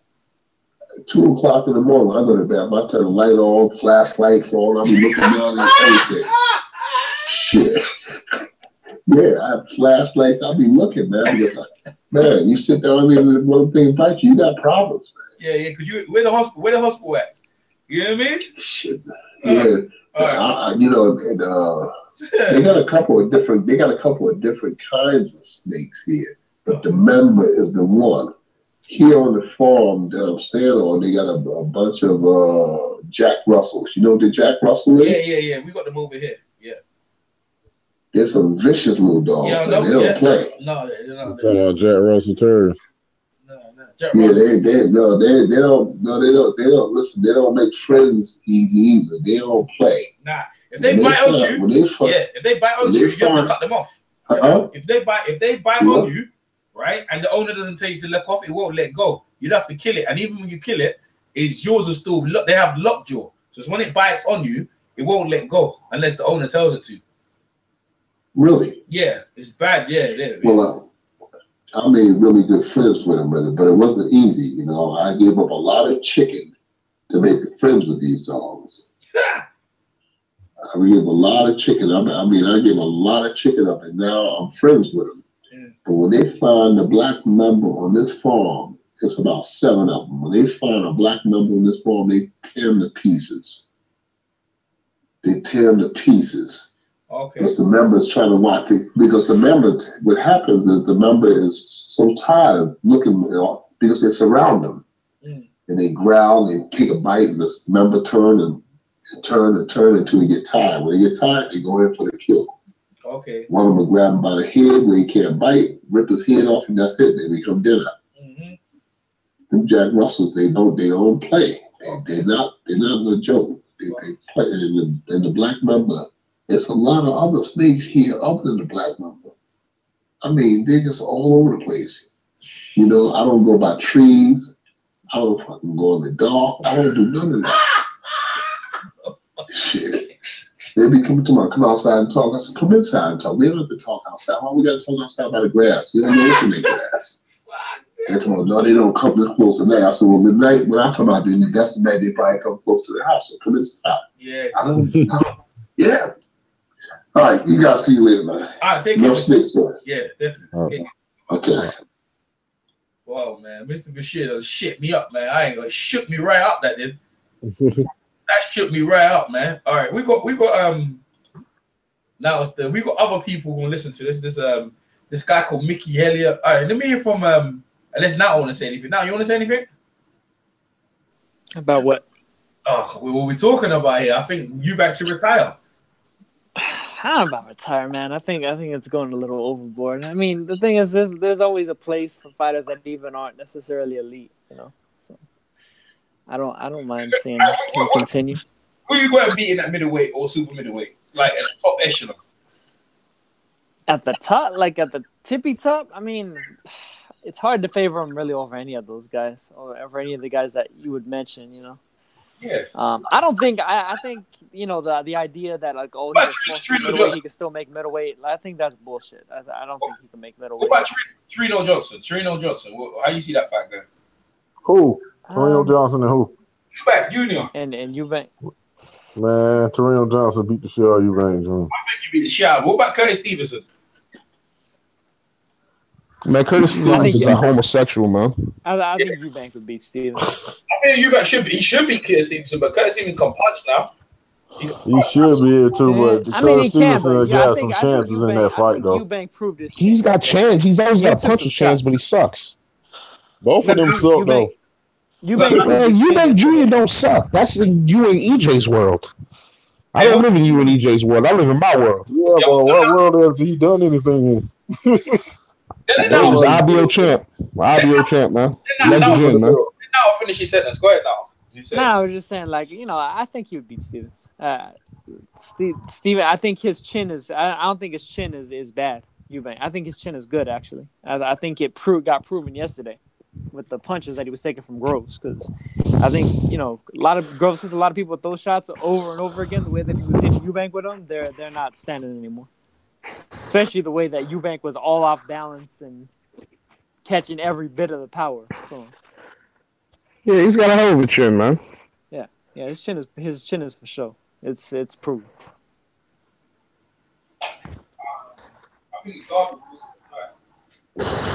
EJ's a hater.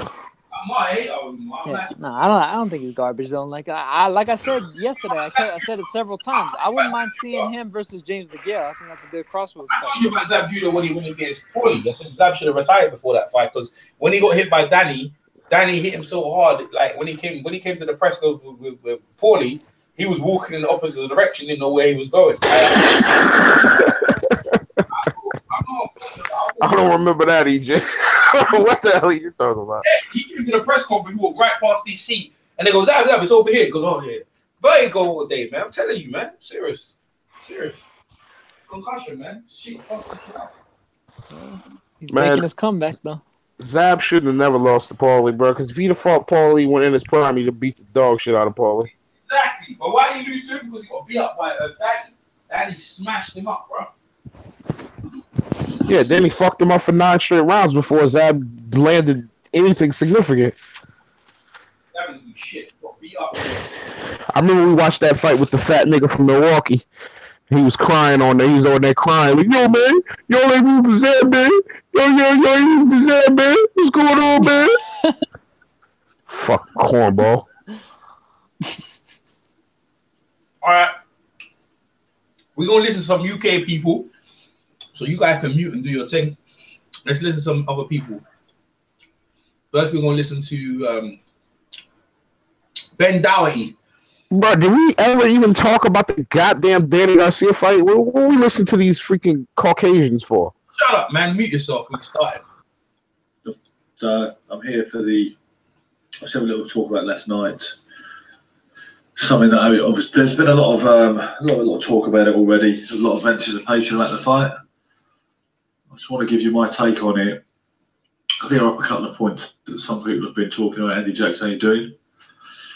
And yeah, give this a post-mortem. Jonathan Carver, fuck, I forgot to actually tag Jonathan Carver in it, didn't I? Julie Iverson, how you doing? I'm guessing your name is Julie Iverson, Julie, and not Iverson Julie, even though you appear on Facebook as that. Good to see you here. Sorry, yeah, sorry, Jonathan, after all that, I forgot to tag you in it. Ronnie, how you doing? Listen, guys, first of all, I would like to, I'm good, Andy, good mate. George Hilliard, how are you? Okay, first things first. Yeah, next time. Let's get it out of the way. I picked Eubank. I fancied Eubank ahead of time, and that's what I said. Anybody asked my opinion, quite a few people did, for my prediction on it. I said I fancied Eubank. I did stress that it wasn't, you know, it wasn't, I wasn't chucking the family silver on it, and it wasn't a really strong conviction. How you doing, Wes? But actually, how you doing? But yeah, I fancied Eubank, and I certainly wasn't the only one. I remember Spencer Fear on fancied Eubank. John Doyle, how you doing, my man? I'm going to stay on the line, John. I want to talk about some of the things you've said too. You made some very interesting points. Tony Paul, how you doing? Good to see you, champ. Yes, I picked Eubank. Yeah, a few other people did as well of my acquaintances. I know Spencer Fear and fancied Eubank to win. Darren Hamilton fancied Eubank to win. Danny White, how you doing? I got it wrong, to be honest with you. I did say, I had a conversation with Darren Hamilton about it, and he said, you know what I mean, sometimes it's not the technical thing, sometimes you get a gut feeling, or feeling in your bones regarding the outcome of fight, and this was it. It was like the kind of X Factor kind of thing that I thought Eubank perhaps possessed. Eddie Blair, how you doing? And I just thought Eubank, I felt Groves was possibly a little bit on the slide. He's far from shot, but I thought Groves was perhaps not the fighter he was of the first fight a few years ago, back in 2013, arguably, and that was a factor in my thinking. And I just thought Eubank, I thought he was going to produce the performance that he threatened to, that had got people so enthused about his potential and all the rest of it. Fucked up there, Ben. Yeah. Well, like I say, Danny. Yeah. Well, as I will make it clear, Danny, I didn't really fuck up. I said I fancied Eubank. I said technically, I thought Groves had most of the advantages, obviously experience-wise, but I fancied Eubank. It was a gut feeling. What we need to remember is I so seldom get it wrong, because if I did, then I'd get these people, you know, cunts climbing out their pram every week, wouldn't I? Every weekend, people would be going, yeah, you got it wrong. So obviously, it shows you how rarely that happens, the fact that there's such a rare window of opportunity to say, Ben, you got it wrong. But yeah, I got it wrong. Like I said, I didn't stick my neck out big time. I just simply said that I fancied Eubank. Yeah. Those of you who said that Groves, you know, you couldn't understand why people were picking Eubank, you couldn't understand why he became a betting favourite, like George Groves himself said, and you said that this will be a little bit man and boy kind of context. George is a big, you know, experienced elite super middleweight, and he will, you know, he will boss this fight. You were right. You were absolutely right. Mickey Elliott nailed it really well in his prediction. Nobody gives a fuck about what this white boy's talking about, man. Hugely impressed with Mickey's ability to, you know, to call a fight and break it down really unemotionally and technically, and he absolutely nailed it. You know, so what am I going to say? I don't think. There was a point that my mate, how you doing, Brian G? Good to see you, mate. Tom, how you doing? There was a point that but Groves didn't look great, to be honest. No, you're right, Danny. That's the point I'd make. My mate John Doyle made a point yesterday, which he tagged me in, and I shared it in my own kind of status to throw out for people's delectation. And what I said, Ross Parker, how you doing? What I said was, no, what John said was, you get all these clueless interviewers these days, you know, don't do remotely penetrating conversations with the people they're interviewing. They've got very sketchy boxing knowledge, and they tend to regurgitate what they heard. And he saw one person in particular, I don't know who it was, talking to Ronnie Davies before the fight, saying, do you anticipate any difficulties? And apparently Ronnie Davies said no. He said, and then the person said, what about Groves' jab? And what John said was, fuck me, everybody keeps going about all these bandwagon jumpers talking about Groves' jab. John's take on it was, fuck me, he's a professional boxer. If he hasn't got a good job, he's in the wrong profession. It's the first shot you learn how to throw. So why shouldn't an elite fighter have a good jab? I know they don't all, and I know it's relative. But John Doyle was just simply saying that people do regurgitate stuff that they've heard in an effort to sound clever and knowledgeable and so on, which is absolutely true. Then some of you jumped on and said, no, you know, the jab is going to be a massive factor in this fight, and not every fighter has got a great jab, and Groves does have to possess a fine jab and all the rest of it. So what I would say on that is I don't think the jab was the decisive factor particularly. Obviously, it was a factor. Of course it was. Jabbing is a factor in any fight. But I think, as I said before, I think it was Groves. I don't like the term ring generalship, but I think it applies as snugly as anything else does to the situation that unfolded last night. I think with Groves, he does have, it was about ring generalship. He tied Junior up and locked him up inside. Junior was trying to get them kind of multiple uppercuts he likes to throw in the same hand with the rear hand and right hand in his case. And Groves tied him up, you know, like a pretzel inside and span him around, mugged him off. Groves controlled the range better. Eubank couldn't seem to close the range. I mean, see, in the first round, I was Neil Hibbert. How you doing? In the first round, I was upbeat about feet and anticipation was affected. Exactly, John. You know, it wasn't really a story of the jab. If you want to see, you know, Ken Buchanan in his vintage, you see what controlling a fight your jab's all about, or even Joe Calzaghe versus Evans Ashira when he broke his left hand, you know, for an example of a guy controlling the fight with a southpaw jab and hooking off that lead jab. Whereas this was, you know, I saw the first round and I thought actually Eubank had actually come out with a decent game plan. Mickey Elliott, how you doing? Just talking about you. You may want to look into changing the Hellraiser brand to Nostradamus Promotions, Mickey. I would vouch for that at this point, okay? Yeah, I saw the first round and I saw Junior standing off and I saw them both faking, trying to draw the lead. And I thought Junior has actually come out with a decent game plan. That was my initial feeling. It might have come out with a decent game plan, but I thought he wasn't running at George gung-ho. And he looked like he was trying to draw the lead, and they were trying to establish the jabs, and it might be a bit of a battle of the jabs for the first couple of rounds, but that wasn't the case. Now, some of you feel that he just tasted a bit of power early on, and he got hurt, but he felt George's power in the first couple of rounds, so he stood off and was a little bit cowed. I don't know about that, to be honest with you, because the thing is, the other thing is, you've got to bear in mind, I'm watching it in the pub, and there's certain things I think you miss watching it in the pub, even though it's a big screen, you know, but obviously people who were there live and people who had good seats will have another take on it. But no, ultimately, Eubank was woefully short of ideas. When he obviously had no chance about boxing Groves and sending a distance, that wasn't going to work, and that was pretty obvious from Harley Kenzie, how you doing? That was pretty obvious from early doors in the fight. But when Eubank had the most success was when he did actually put it on him. People talk about Groves' size or being a bigger super middleweight and trying to imply that he was going to be a stronger guy. But to be honest, when Eubank ran at George and let his hands go, that's when he had the most success. Groves did look a bit leery in the headlights at that point very occasionally. And Eubank did, you know, look like that was his best bet to rough George up. His best offensive, consistent offensive plan was that jumping lead hook. But like you say, Eubank didn't seem to have any idea how to set him up. He didn't seem to be able to find his range, you know, or anything like that. Rick Purdy, how you doing? And he couldn't really get his shots off. And, you know, some of the time when Eubank got a little more tired and a little bit more desperate as the rounds, as he probably sensed the fact the rounds were going into the bank for George Groves. And I'll talk about the scoring in the course of this broadcast as well. But I think Eubank, some of the wild lunges in which George, you know, easily, you know, mugged him off, made him miss, and span him around a few times. You have to say to yourself, this is not a world-class fighter. And I do get where some of your aggressive responses to Junior's kind of failing to show a great performance comes from. And a lot of you are saying, well, you know, where was his perception that he's this great fighter and he's going to eclipse his old man's achievements and surpass him, whatever. You were saying this is not even a world-class fighter. I agree. I don't think you can say that was not an entry-level world-class performance in terms of finesse, versatility.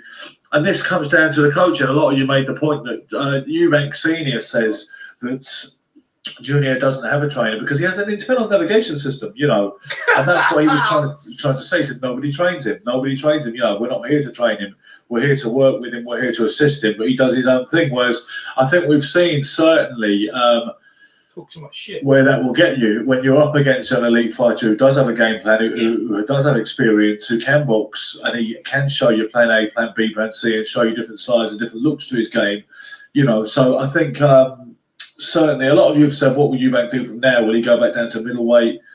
How would you rate, you know, people have asked me, if he does go back down to middleweight, how do I think he'd get on with the elite there, like Golovkin and Canelo, Danny Jacobs, Billy Joe, and quite honestly, I think they all beat him. I think Eubank is in a bit of a conundrum at this point when you think, where does he go from here? My feeling, as I listed earlier in that kind of 10 thoughts about last night thing, is that he's not going to be the special one, you know, that he doesn't have that kind of stardust around him anymore.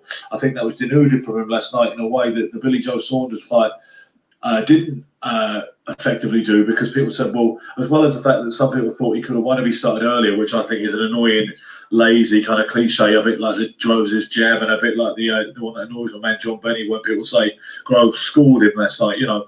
But I think some lustre is gone now because I think Eubank is more harshly judged for this because he didn't deliver. It is nearly 4 years down the line, and it's something he was perceived to have improved a lot, and he's not the relative green novice he was when he fought Billy Joe.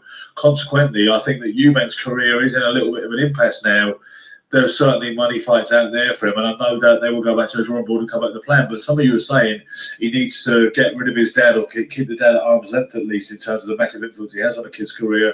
He needs to get himself a trainer who can teach him and take him to the next level technically in a way that Ronnie Davies doesn't appear to be doing. And somebody else said he should also get with a credible promoter. The thing is, I think he was with a credible promoter. Sid Rezek, how you doing? I think, you know, he was...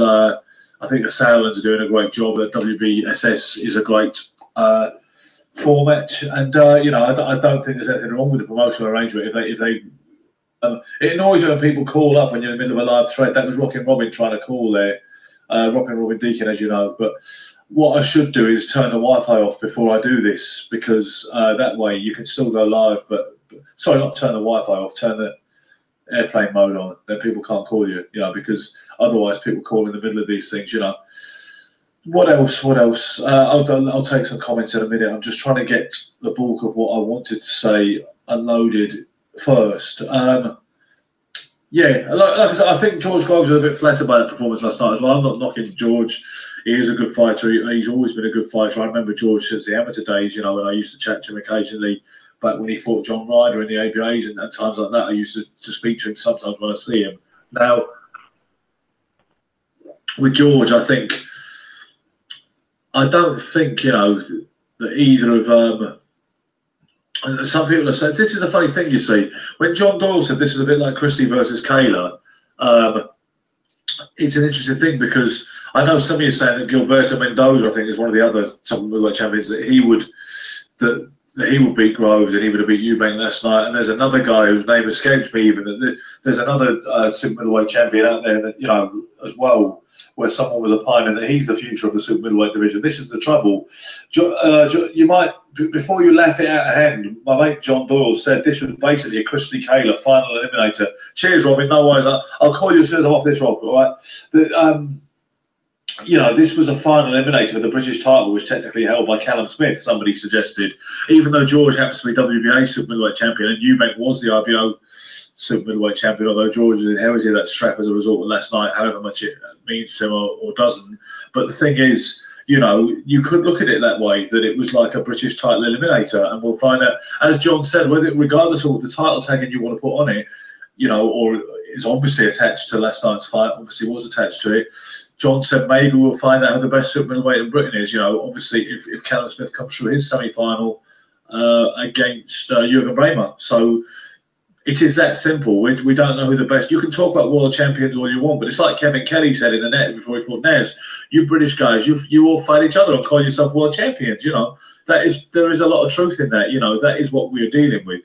We're trying to find out in the course of this who is the best super middleweight in Britain.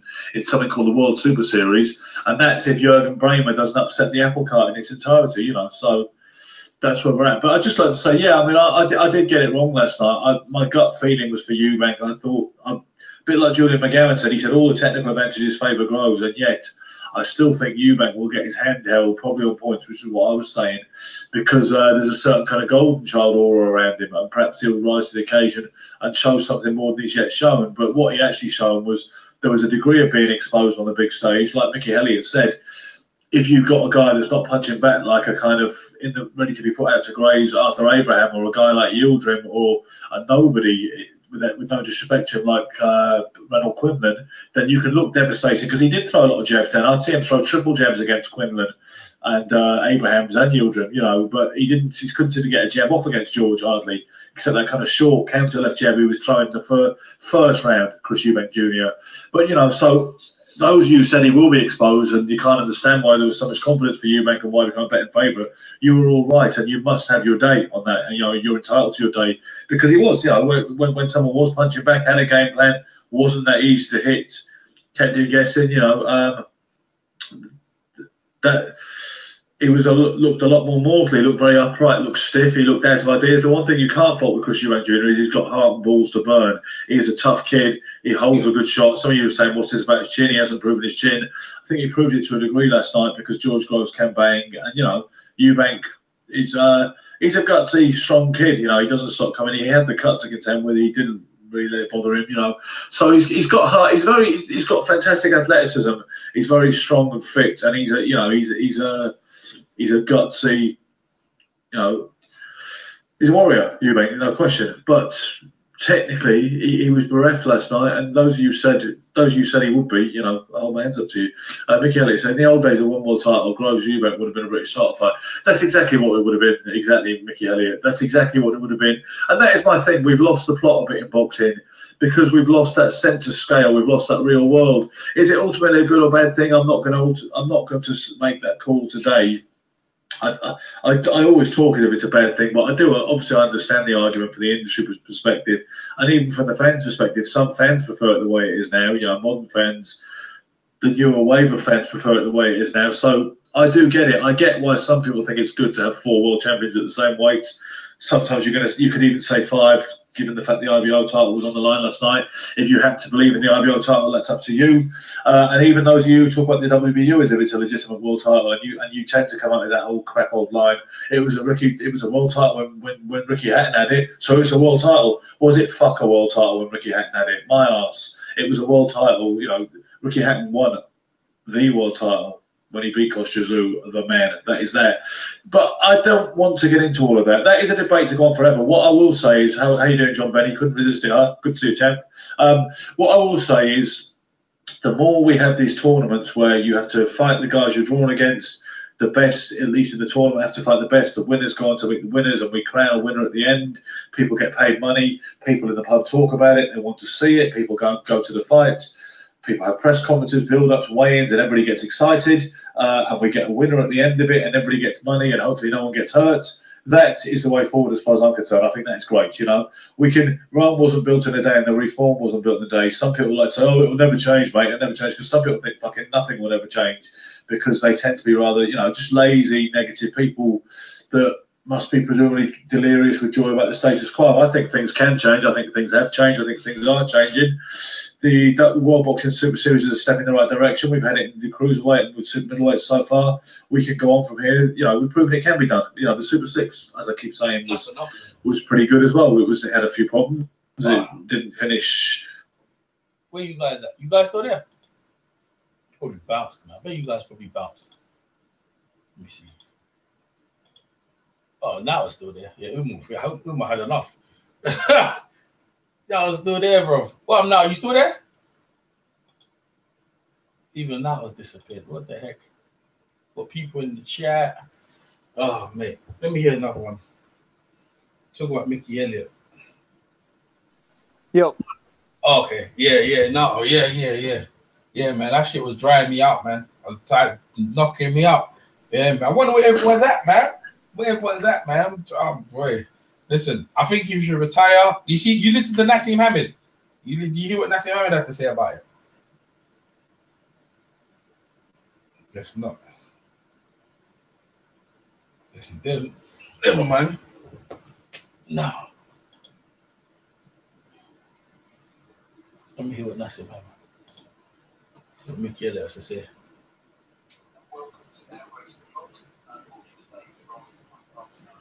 Okay. It's a bit low down, so what I'm gonna do, I'm gonna have to play that Hellraiser block.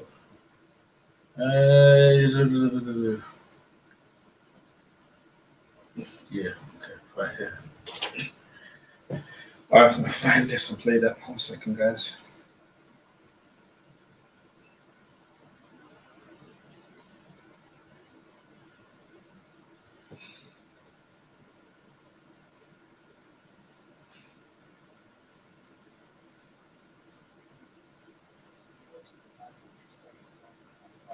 Nah, it's not loud enough. It's not loud enough. Alright. That's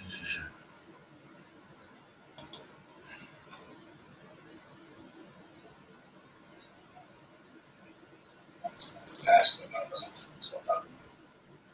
Where are we at? Where's the Hellraiser block?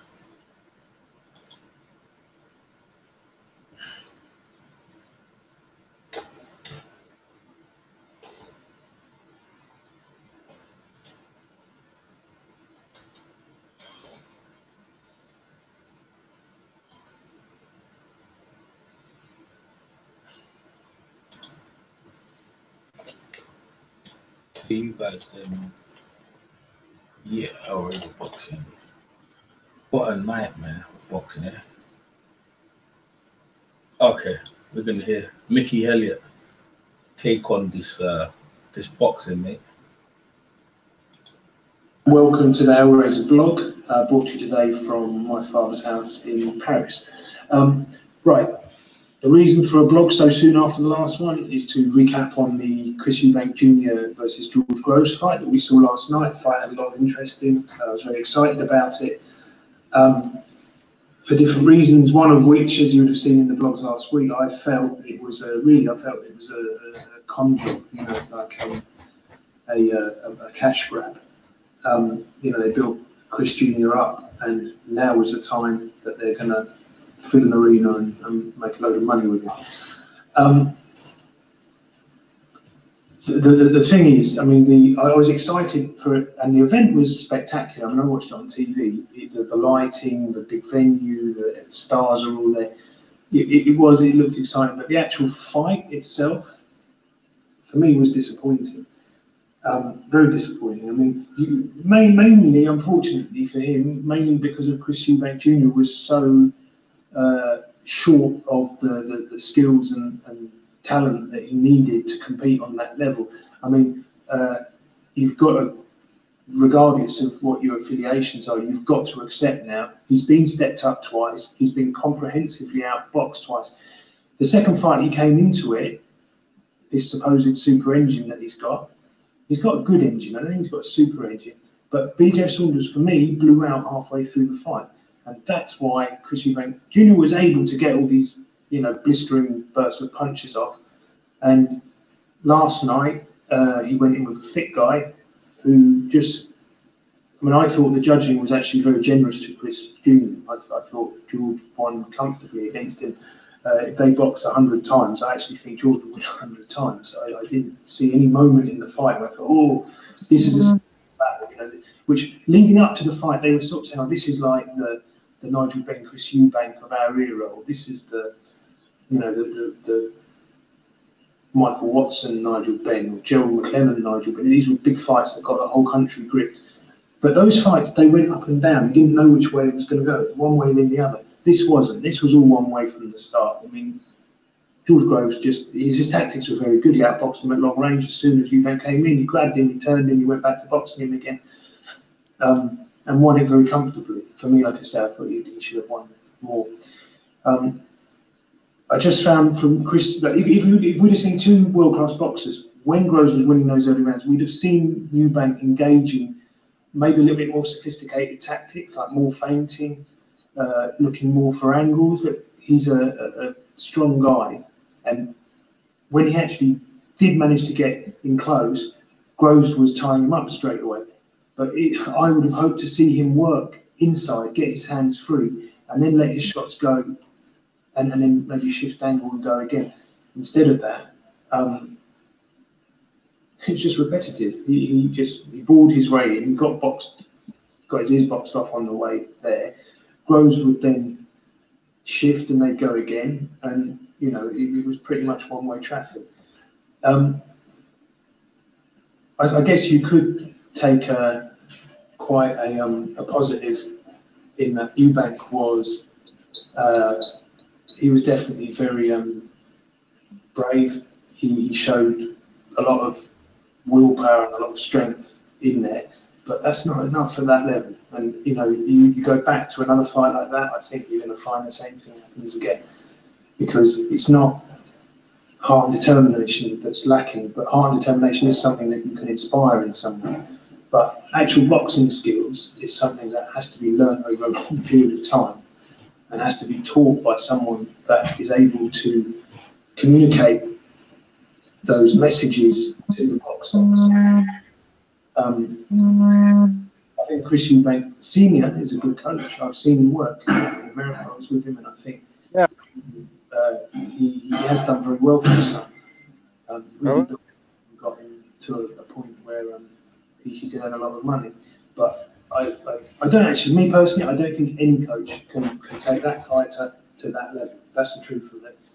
And you know, that's how I see it. But I think from a management point of view, to now sell Eubank Jr., you have to come with a different angle because people aren't going to buy it again. They're not going to just start, oh, right, he got found out twice, but the third time he was suddenly magically sort of, it won't happen. People won't buy it. Financially, it won't be viable. If they went and said, oh, now he's changed trainer, now he's changed this, we found out he was allergic to this, or whatever story they come out with, you might then get a third crack at the whip. But I think a lot of people expected a lot more from Eubank. I'm not one of them because I've already seen that he has shortcomings. I've seen his limitations.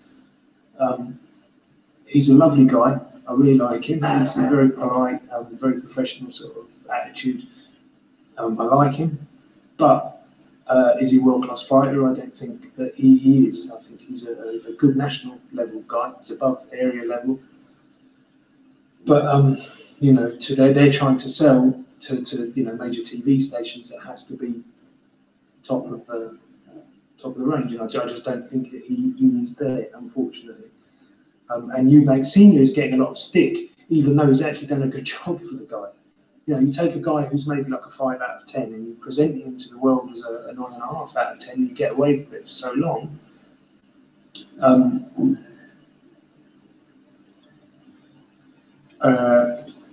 Unfortunately, last night he certainly to me, he looked a long way short of a 9.5 out of 10.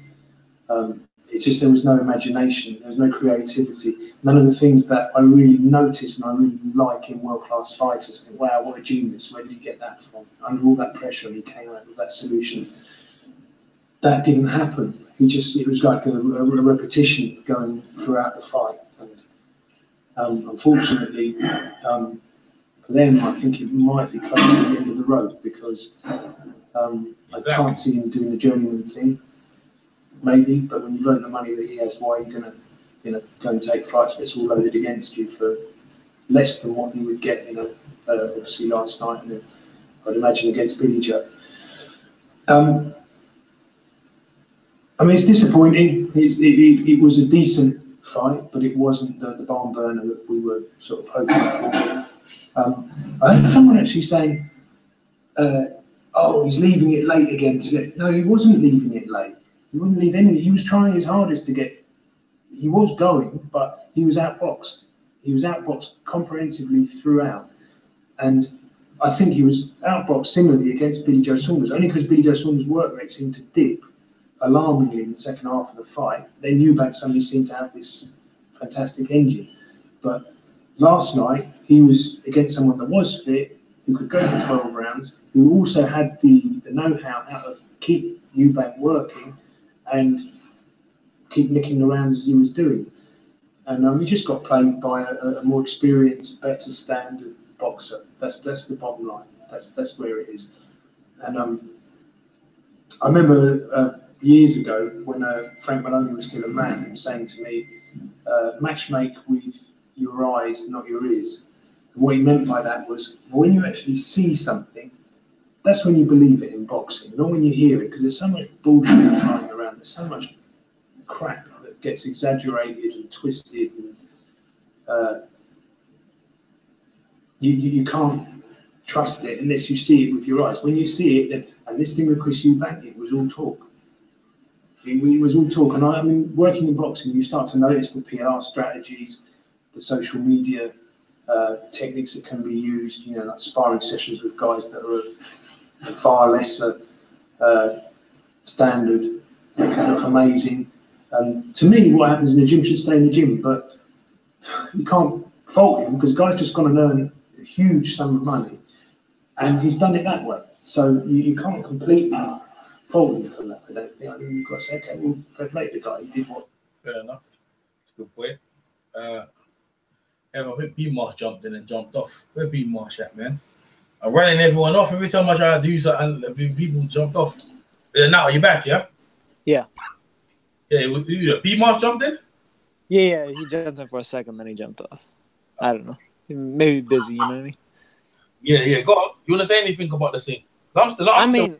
Honestly, like, I said about as much as can be said. Eubank looked like ass or whatever, but fuck it. He can continue on. There's plenty of other fighters that lose big fights. They're not elite or whatever, but they keep on continuing on. So let's see Eubank against the B tier guys. Let's see him as a gatekeeper or whatever it's got to be. I think there's still fights out there out for him.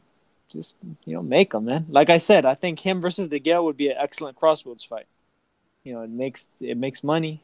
It makes sense in a rankings situation, and I think it's a good fight between those two. Yeah, I think they could still something with James DeGale, but it'd be nice if James DeGale got his belt back from Caleb Truitt, which I don't think he's gonna do. Nah, the thing about it is DeGale looks like he's definitely on the downside of his career. So even though I don't think Eubank is as good as what DeGale once was, I think that the two of them now as they exist is a relatively intriguing matchup. Yeah, absolutely, man. I see that. There was this Mickey Hedrick was just saying his son made an awful lot of money. He made a couple. How much meal did he make off from this? I don't like you said that DeGale fight. Whether DeGale wants it, yeah. Can he generate another? He can generate another big payday.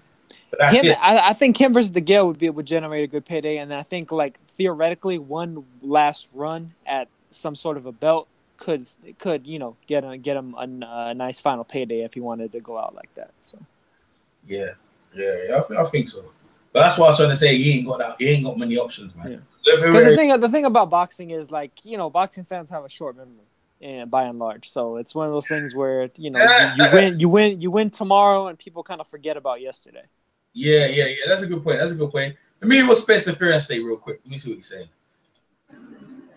Yo, I'm in the hospital right now.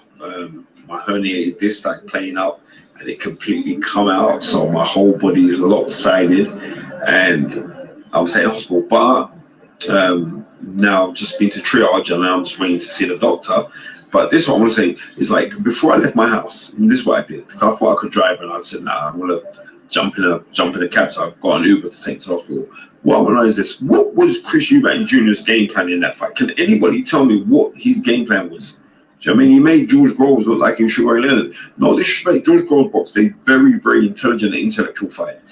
Really, really smart, clever fight.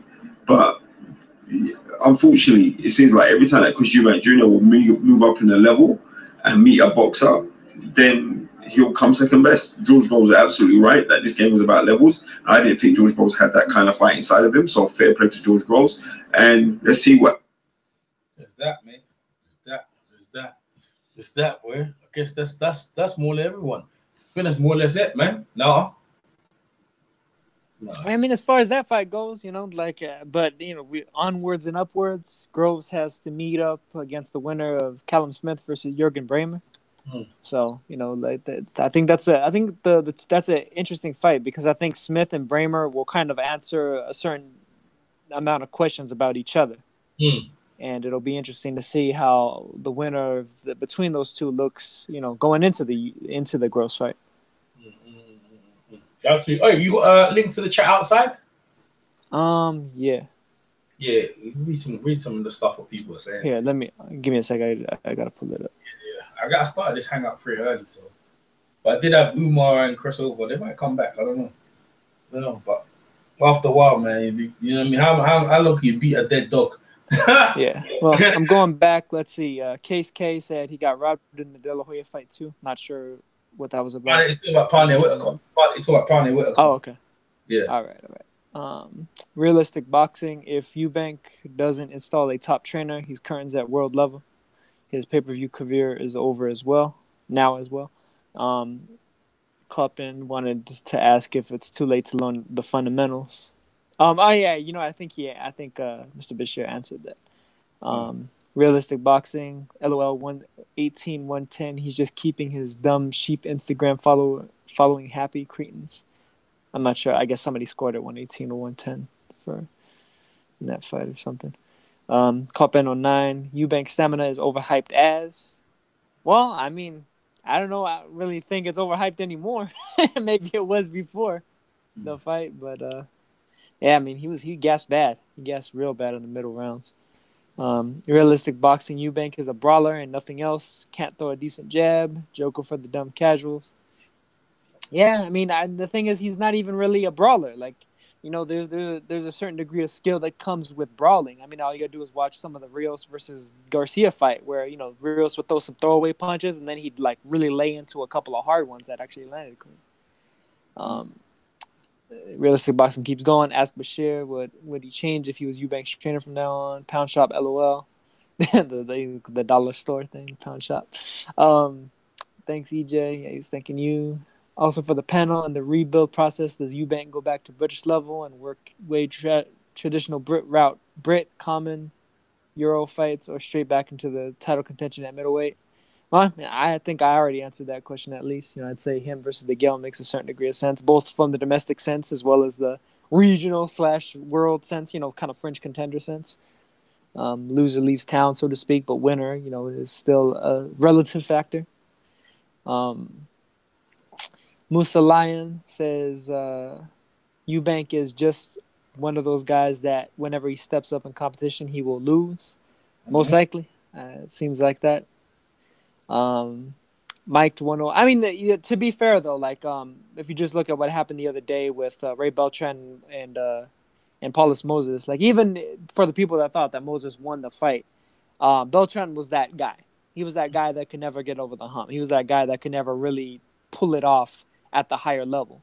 But, you know, the division being what it is and, you know, titles being what they are, he was able to kind of come across a vacant title and he won it. So who knows? Maybe Eubank could do something of the sort as well. The only thing is Beltran, you know, he had to take a few tough losses in order to get to that point. So it'll be a wonder if Eubank is able to respond in that same manner of I guess, outwilling his own inabilities or just lack of experience as a fighter.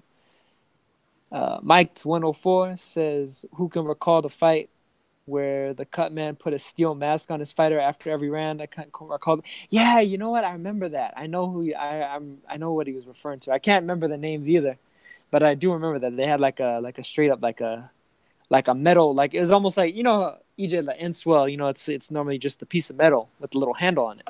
Yeah. But there was one particular fight where it's like they had a straight up mask. Yeah. It was like and they would put it on the fighters. Yeah, I remember that. The fight couldn't breathe and shit. Well, he kind of could breathe. Yeah, I remember that. Yeah. But they, you know, just to you know, cool off the whole face and everything. That was pretty interesting. Yeah. Let's see, realistic boxing. I mean, I think that would be like a pretty good thing to do. Like if a fighter doesn't necessarily have any particular part of his face swelling, you know, just put that on there to kind of cool off your face between rounds, whatever, you know, cool you off for one. Yeah. And then also, you know, any potential like little bits of swelling, you know, because some swelling you can't necessarily see as easily with the naked eye. You know, maybe kind of help that along the blood flow. Let's see. Realistic boxing saying he better sharpen up quick. He's got 3 years before he naturally will start to slow down. Yeah, most likely. I mean, he's got to get on that learning. What Eubank? Yeah, Eubank. Done already, man. Already. Go ahead. Really, people up north in UK use Jack Russell to tackle rodents. It's called ratting. Yeah, that's right. Yeah, that's it. That's true. Dar S88 says, I thought Eubank would do better, but he showed he's not very good at adapting when he's been worked out, doesn't have that boxing IQ. Nope. But not at all. Not whatsoever, man. Definitely not. Groves looked fresher than Eubank post-fight. This is realistic boxing again. Groves looked fresher than Eubank post-fight. Eubank got his cheekbone broken, covering it up in the post-fight. Well, I don't know if it's broken. He was talking about in the press conference, I guess. Yeah, I know. I don't know if it was broken, though, but it did definitely something wrong. Though. Yeah, but that was it. That's it for the chat. So. Oh, man, that's it. It was quite a few comments. Sorry I didn't get to you guys earlier on. I think Dan the Man going to jump in. He said he's going to jump in. B Marsh is still hovering around. So what did you think of Benavidez and I can't think of the guy's name now. Ronald Gavril. Yeah. I saw that Miguel just jumped in. He just jumped out. I knew it was gonna be one-sided, man. How did he beat? I think I fell asleep on that fight. Who beat the shit out of him? Yeah, he did. I mean, I thought he did a lot better than the first fight for sure. I knew he was gonna do better because rematches. If you win a rematch, usually the momentum's going. So it's not like Israel Vasquez and Rafael Marquez sometimes, but I thought in terms of the time and everything, so Mayweather wasn't there. So Mayweather never turned up. Like if Mayweather really thought he would win, he would have turned up, right? Mayweather wasn't there, Yeah. so I thought. Well, and the thing is, I think that first fight, like I said it a bunch of times yesterday, but like I think Benavidez started to believe his own hype. And so he went into that fight with Gavril the first time thinking like, oh, I'm just gonna knock this guy out, because like he had just knocked out Porky Medina and like people were hyped on him, like myself included. People were talking about like, oh, this kid's the future and this and that. The thing is, when that's the talk surrounding you and you're that young, he's only 21. Like I said last night, he for all intents and purposes, he still has like an adolescent mindset. You know what I mean? He's not even really fully an adult yet. So at that point, it's very easy to fall into the trap of like, yeah, I'm the shit. I don't gotta train. Fuck it. I'm not gonna train 2 hours a day. I'm gonna train for 25 minutes. You know what I mean? So I think that's what happened to him in the first fight. Because yesterday he definitely looked much better prepared, fought to a better to a higher level, better game plan, sharper. Looked like he was gonna knock Gavril out. Probably in the middle rounds, but Gavril was a tough guy. He had a good chin and just a rugged fighter. So he survived the full 12, but Benavidez won it clearly, and he's gonna be a problem, man. He's a real troublesome fighter to deal with. He's against a guy that's a good. I think it was a voluntary. I don't know if it was a mandatory. No, it wasn't mandatory. It was. That's good. Yeah. That's good. That's easy mandatory, man. That was an easy mandatory for him. I was like, okay. Well, the first fight was, and then they rematched because the first fight was somewhat controversial. The scores. Yeah, he can rest for the rest of the year. He can rest for the rest of the season and chill with his people. Them car. That fight went that hard, and I don't know, because like you said, he's 21. He ain't going to look for unifications, right? But when he does, Ramirez fight is the one, him and Ramirez, man. But I don't know how that fight gonna happen. I'd be like, they gotta keep doing what they're doing, and eventually they can build that fight something. Mr. Bashir said, I didn't know on my hand 5 super middleweights, but he was surprised that he was surprised that I wrecked him off, because I know the divisions, right? But the super division, I don't know, man. I think Nigel Benn and Jeremy McLennan and Jeremy McLennan versus so what's the other guy? The guy from Thingy, the other guy from the Virgin Islands. Oh, Julian Jackson. Yeah, I think them two matches were probably one of the greatest supermen. Jackson and McClellan was that middleweight though. No, they had a rematch at Super.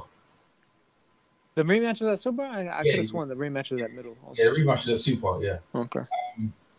Them fights right there, they stick out to me as one of the greatest super middleweight fights right there.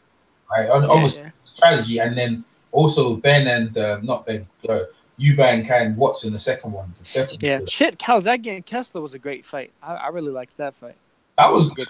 Right. Warden, Froch was pretty good. Ward was good. I don't know. Like that, I thought Ward won that too clearly. It's not great. To be like a great fight. Yeah, these are not great. Yeah, there you go. Exactly. You see what I'm saying? Great fight. You see what I'm saying? Yeah. You wouldn't necessarily put that in the great category. But but he's right in terms of it hasn't got that many great fights in that division still since he's been around. Well, I'm saying it's almost like a go-between division. It's like there haven't been too many great fighters that really like, plugged away their whole careers and really, did the damn thing in that particular division necessarily. Roy Jones and James Toney, isn't it? Or James Toney. Yeah, well, that's the thing. Tony kind of just passed through. Jones just passed through. Calzaghe's ultimately the biggest names of his career. Like aside from Kessler, like he fought in, I guess, Lacey. He fought at light heavyweight against Jones and Hopkins. Hopkins didn't even fight in the division. No. Or he did. Well, against Kelly Patrick, he did. Yeah. Well, it was 170. It was 170. It was. Yeah. Yeah. Right. Yeah. Well, let's see that.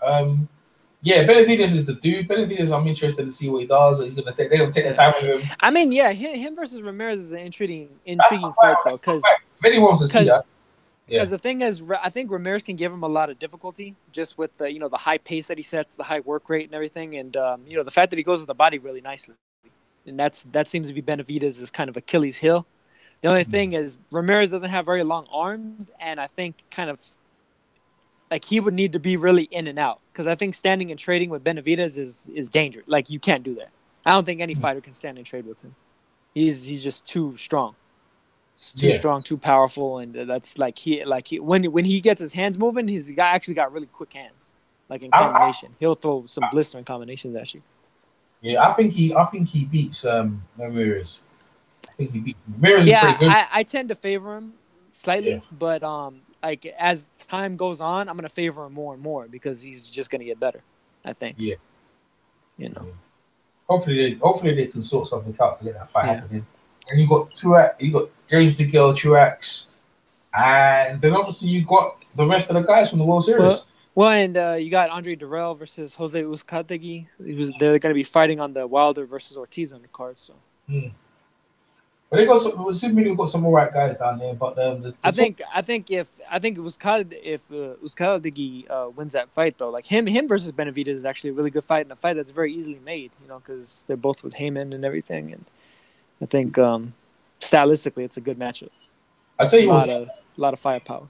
So interesting. If Jurgen Bremer beats Callum Smith, I'm expecting Jurgen Bremer to beat him though. I know. For England, we'd love to see because I think Callum Smith will beat George Groves, but I think forever I don't see Callum Smith beating Jurgen Bremer in Germany or wherever. Yeah. That's it. I think Smith versus Bremer is a relatively even fight, but the fact that it is in Germany kind of leads me to favor in Bremer. Yeah, because I think he was complaining. Gallagher. Joe Gallagher was complaining about oh man, why is it in another country? Because they would have liked it in Liverpool. They said, nah, well, you ain't selling no tickets. Like Jurgen Bremer sells tickets. He's a former world champion. There's, you know what I mean? You want to beat him, go to his country and beat him. If Callum's that great, go and beat him because his brother went to Germany and fought Arthur Abrahams in this twice and came up short. So Jurgen Bremer's got the crowd and he's got everything. You know what I mean? Former world champion. So you want to go take him in his country, man. But they were complaining. They didn't want to go over. Shows me that they're not on it. You know what I mean? And Callum's gonna go over there, and if he'll go to the cards, man. I ain't seen Callum stopping. Callum don't hit. They tell Callum's big and strong, but he don't hit that hard, man. Jurgen Bremer is at light heavyweight is pretty good, but at super middle, I don't know, man. His face starts to melt, man, for real. So I'm not too sure about him. I'm not too sure about him. It starts melting, but next week we're gonna find out. The Super Series I think that's what yesterday was one of the worst fights in the Super Series, though. Out of all the fights I've seen, that was the worst one. I wouldn't say that. I mean, too generous now. Yeah. It was. I thought it was relatively entertaining, even it was, in spite of like the lack of technique. It was built up to be better than that, man. That fight was. Yeah. Well, I mean that's what happens, man. Sometimes with people they build fights up just off of the names, but not necessarily looking at what's going to happen. Yeah. Any other news now? Well, I mean, Danny Garcia got a nice knockout over Brandon Rios last night. Yeah, he did. Brandon. Rios was giving him a lot of trouble, though. He really was. He wasn't hurting Mike. He wasn't hurting Danny. Yeah, I mean, he was having him huffing and puffing a little bit there for a minute. Maybe. When Danny put him. That was a great knockout though, man. That was a great right hand. That's nobody has done that to Rios. So I mean, at the very least, it just proves that Garcia's power is for real. If that needed to be proven. Rios is shot. Rios was good at lightweight. Rios is shot to bits. The beating he took from Pacquiao and Bradley. I mean, it's only took away because he was good at lightweight and he couldn't make that weight 40. Yeah. He's one of those what could have been type fighters. Had he had some actual discipline. So. Yeah. Well, he had to pick his fights for him at lightweight. He couldn't make that weight, so he moves up and he becomes the B side and he gets punched up. He can't believe he's on the B side as well.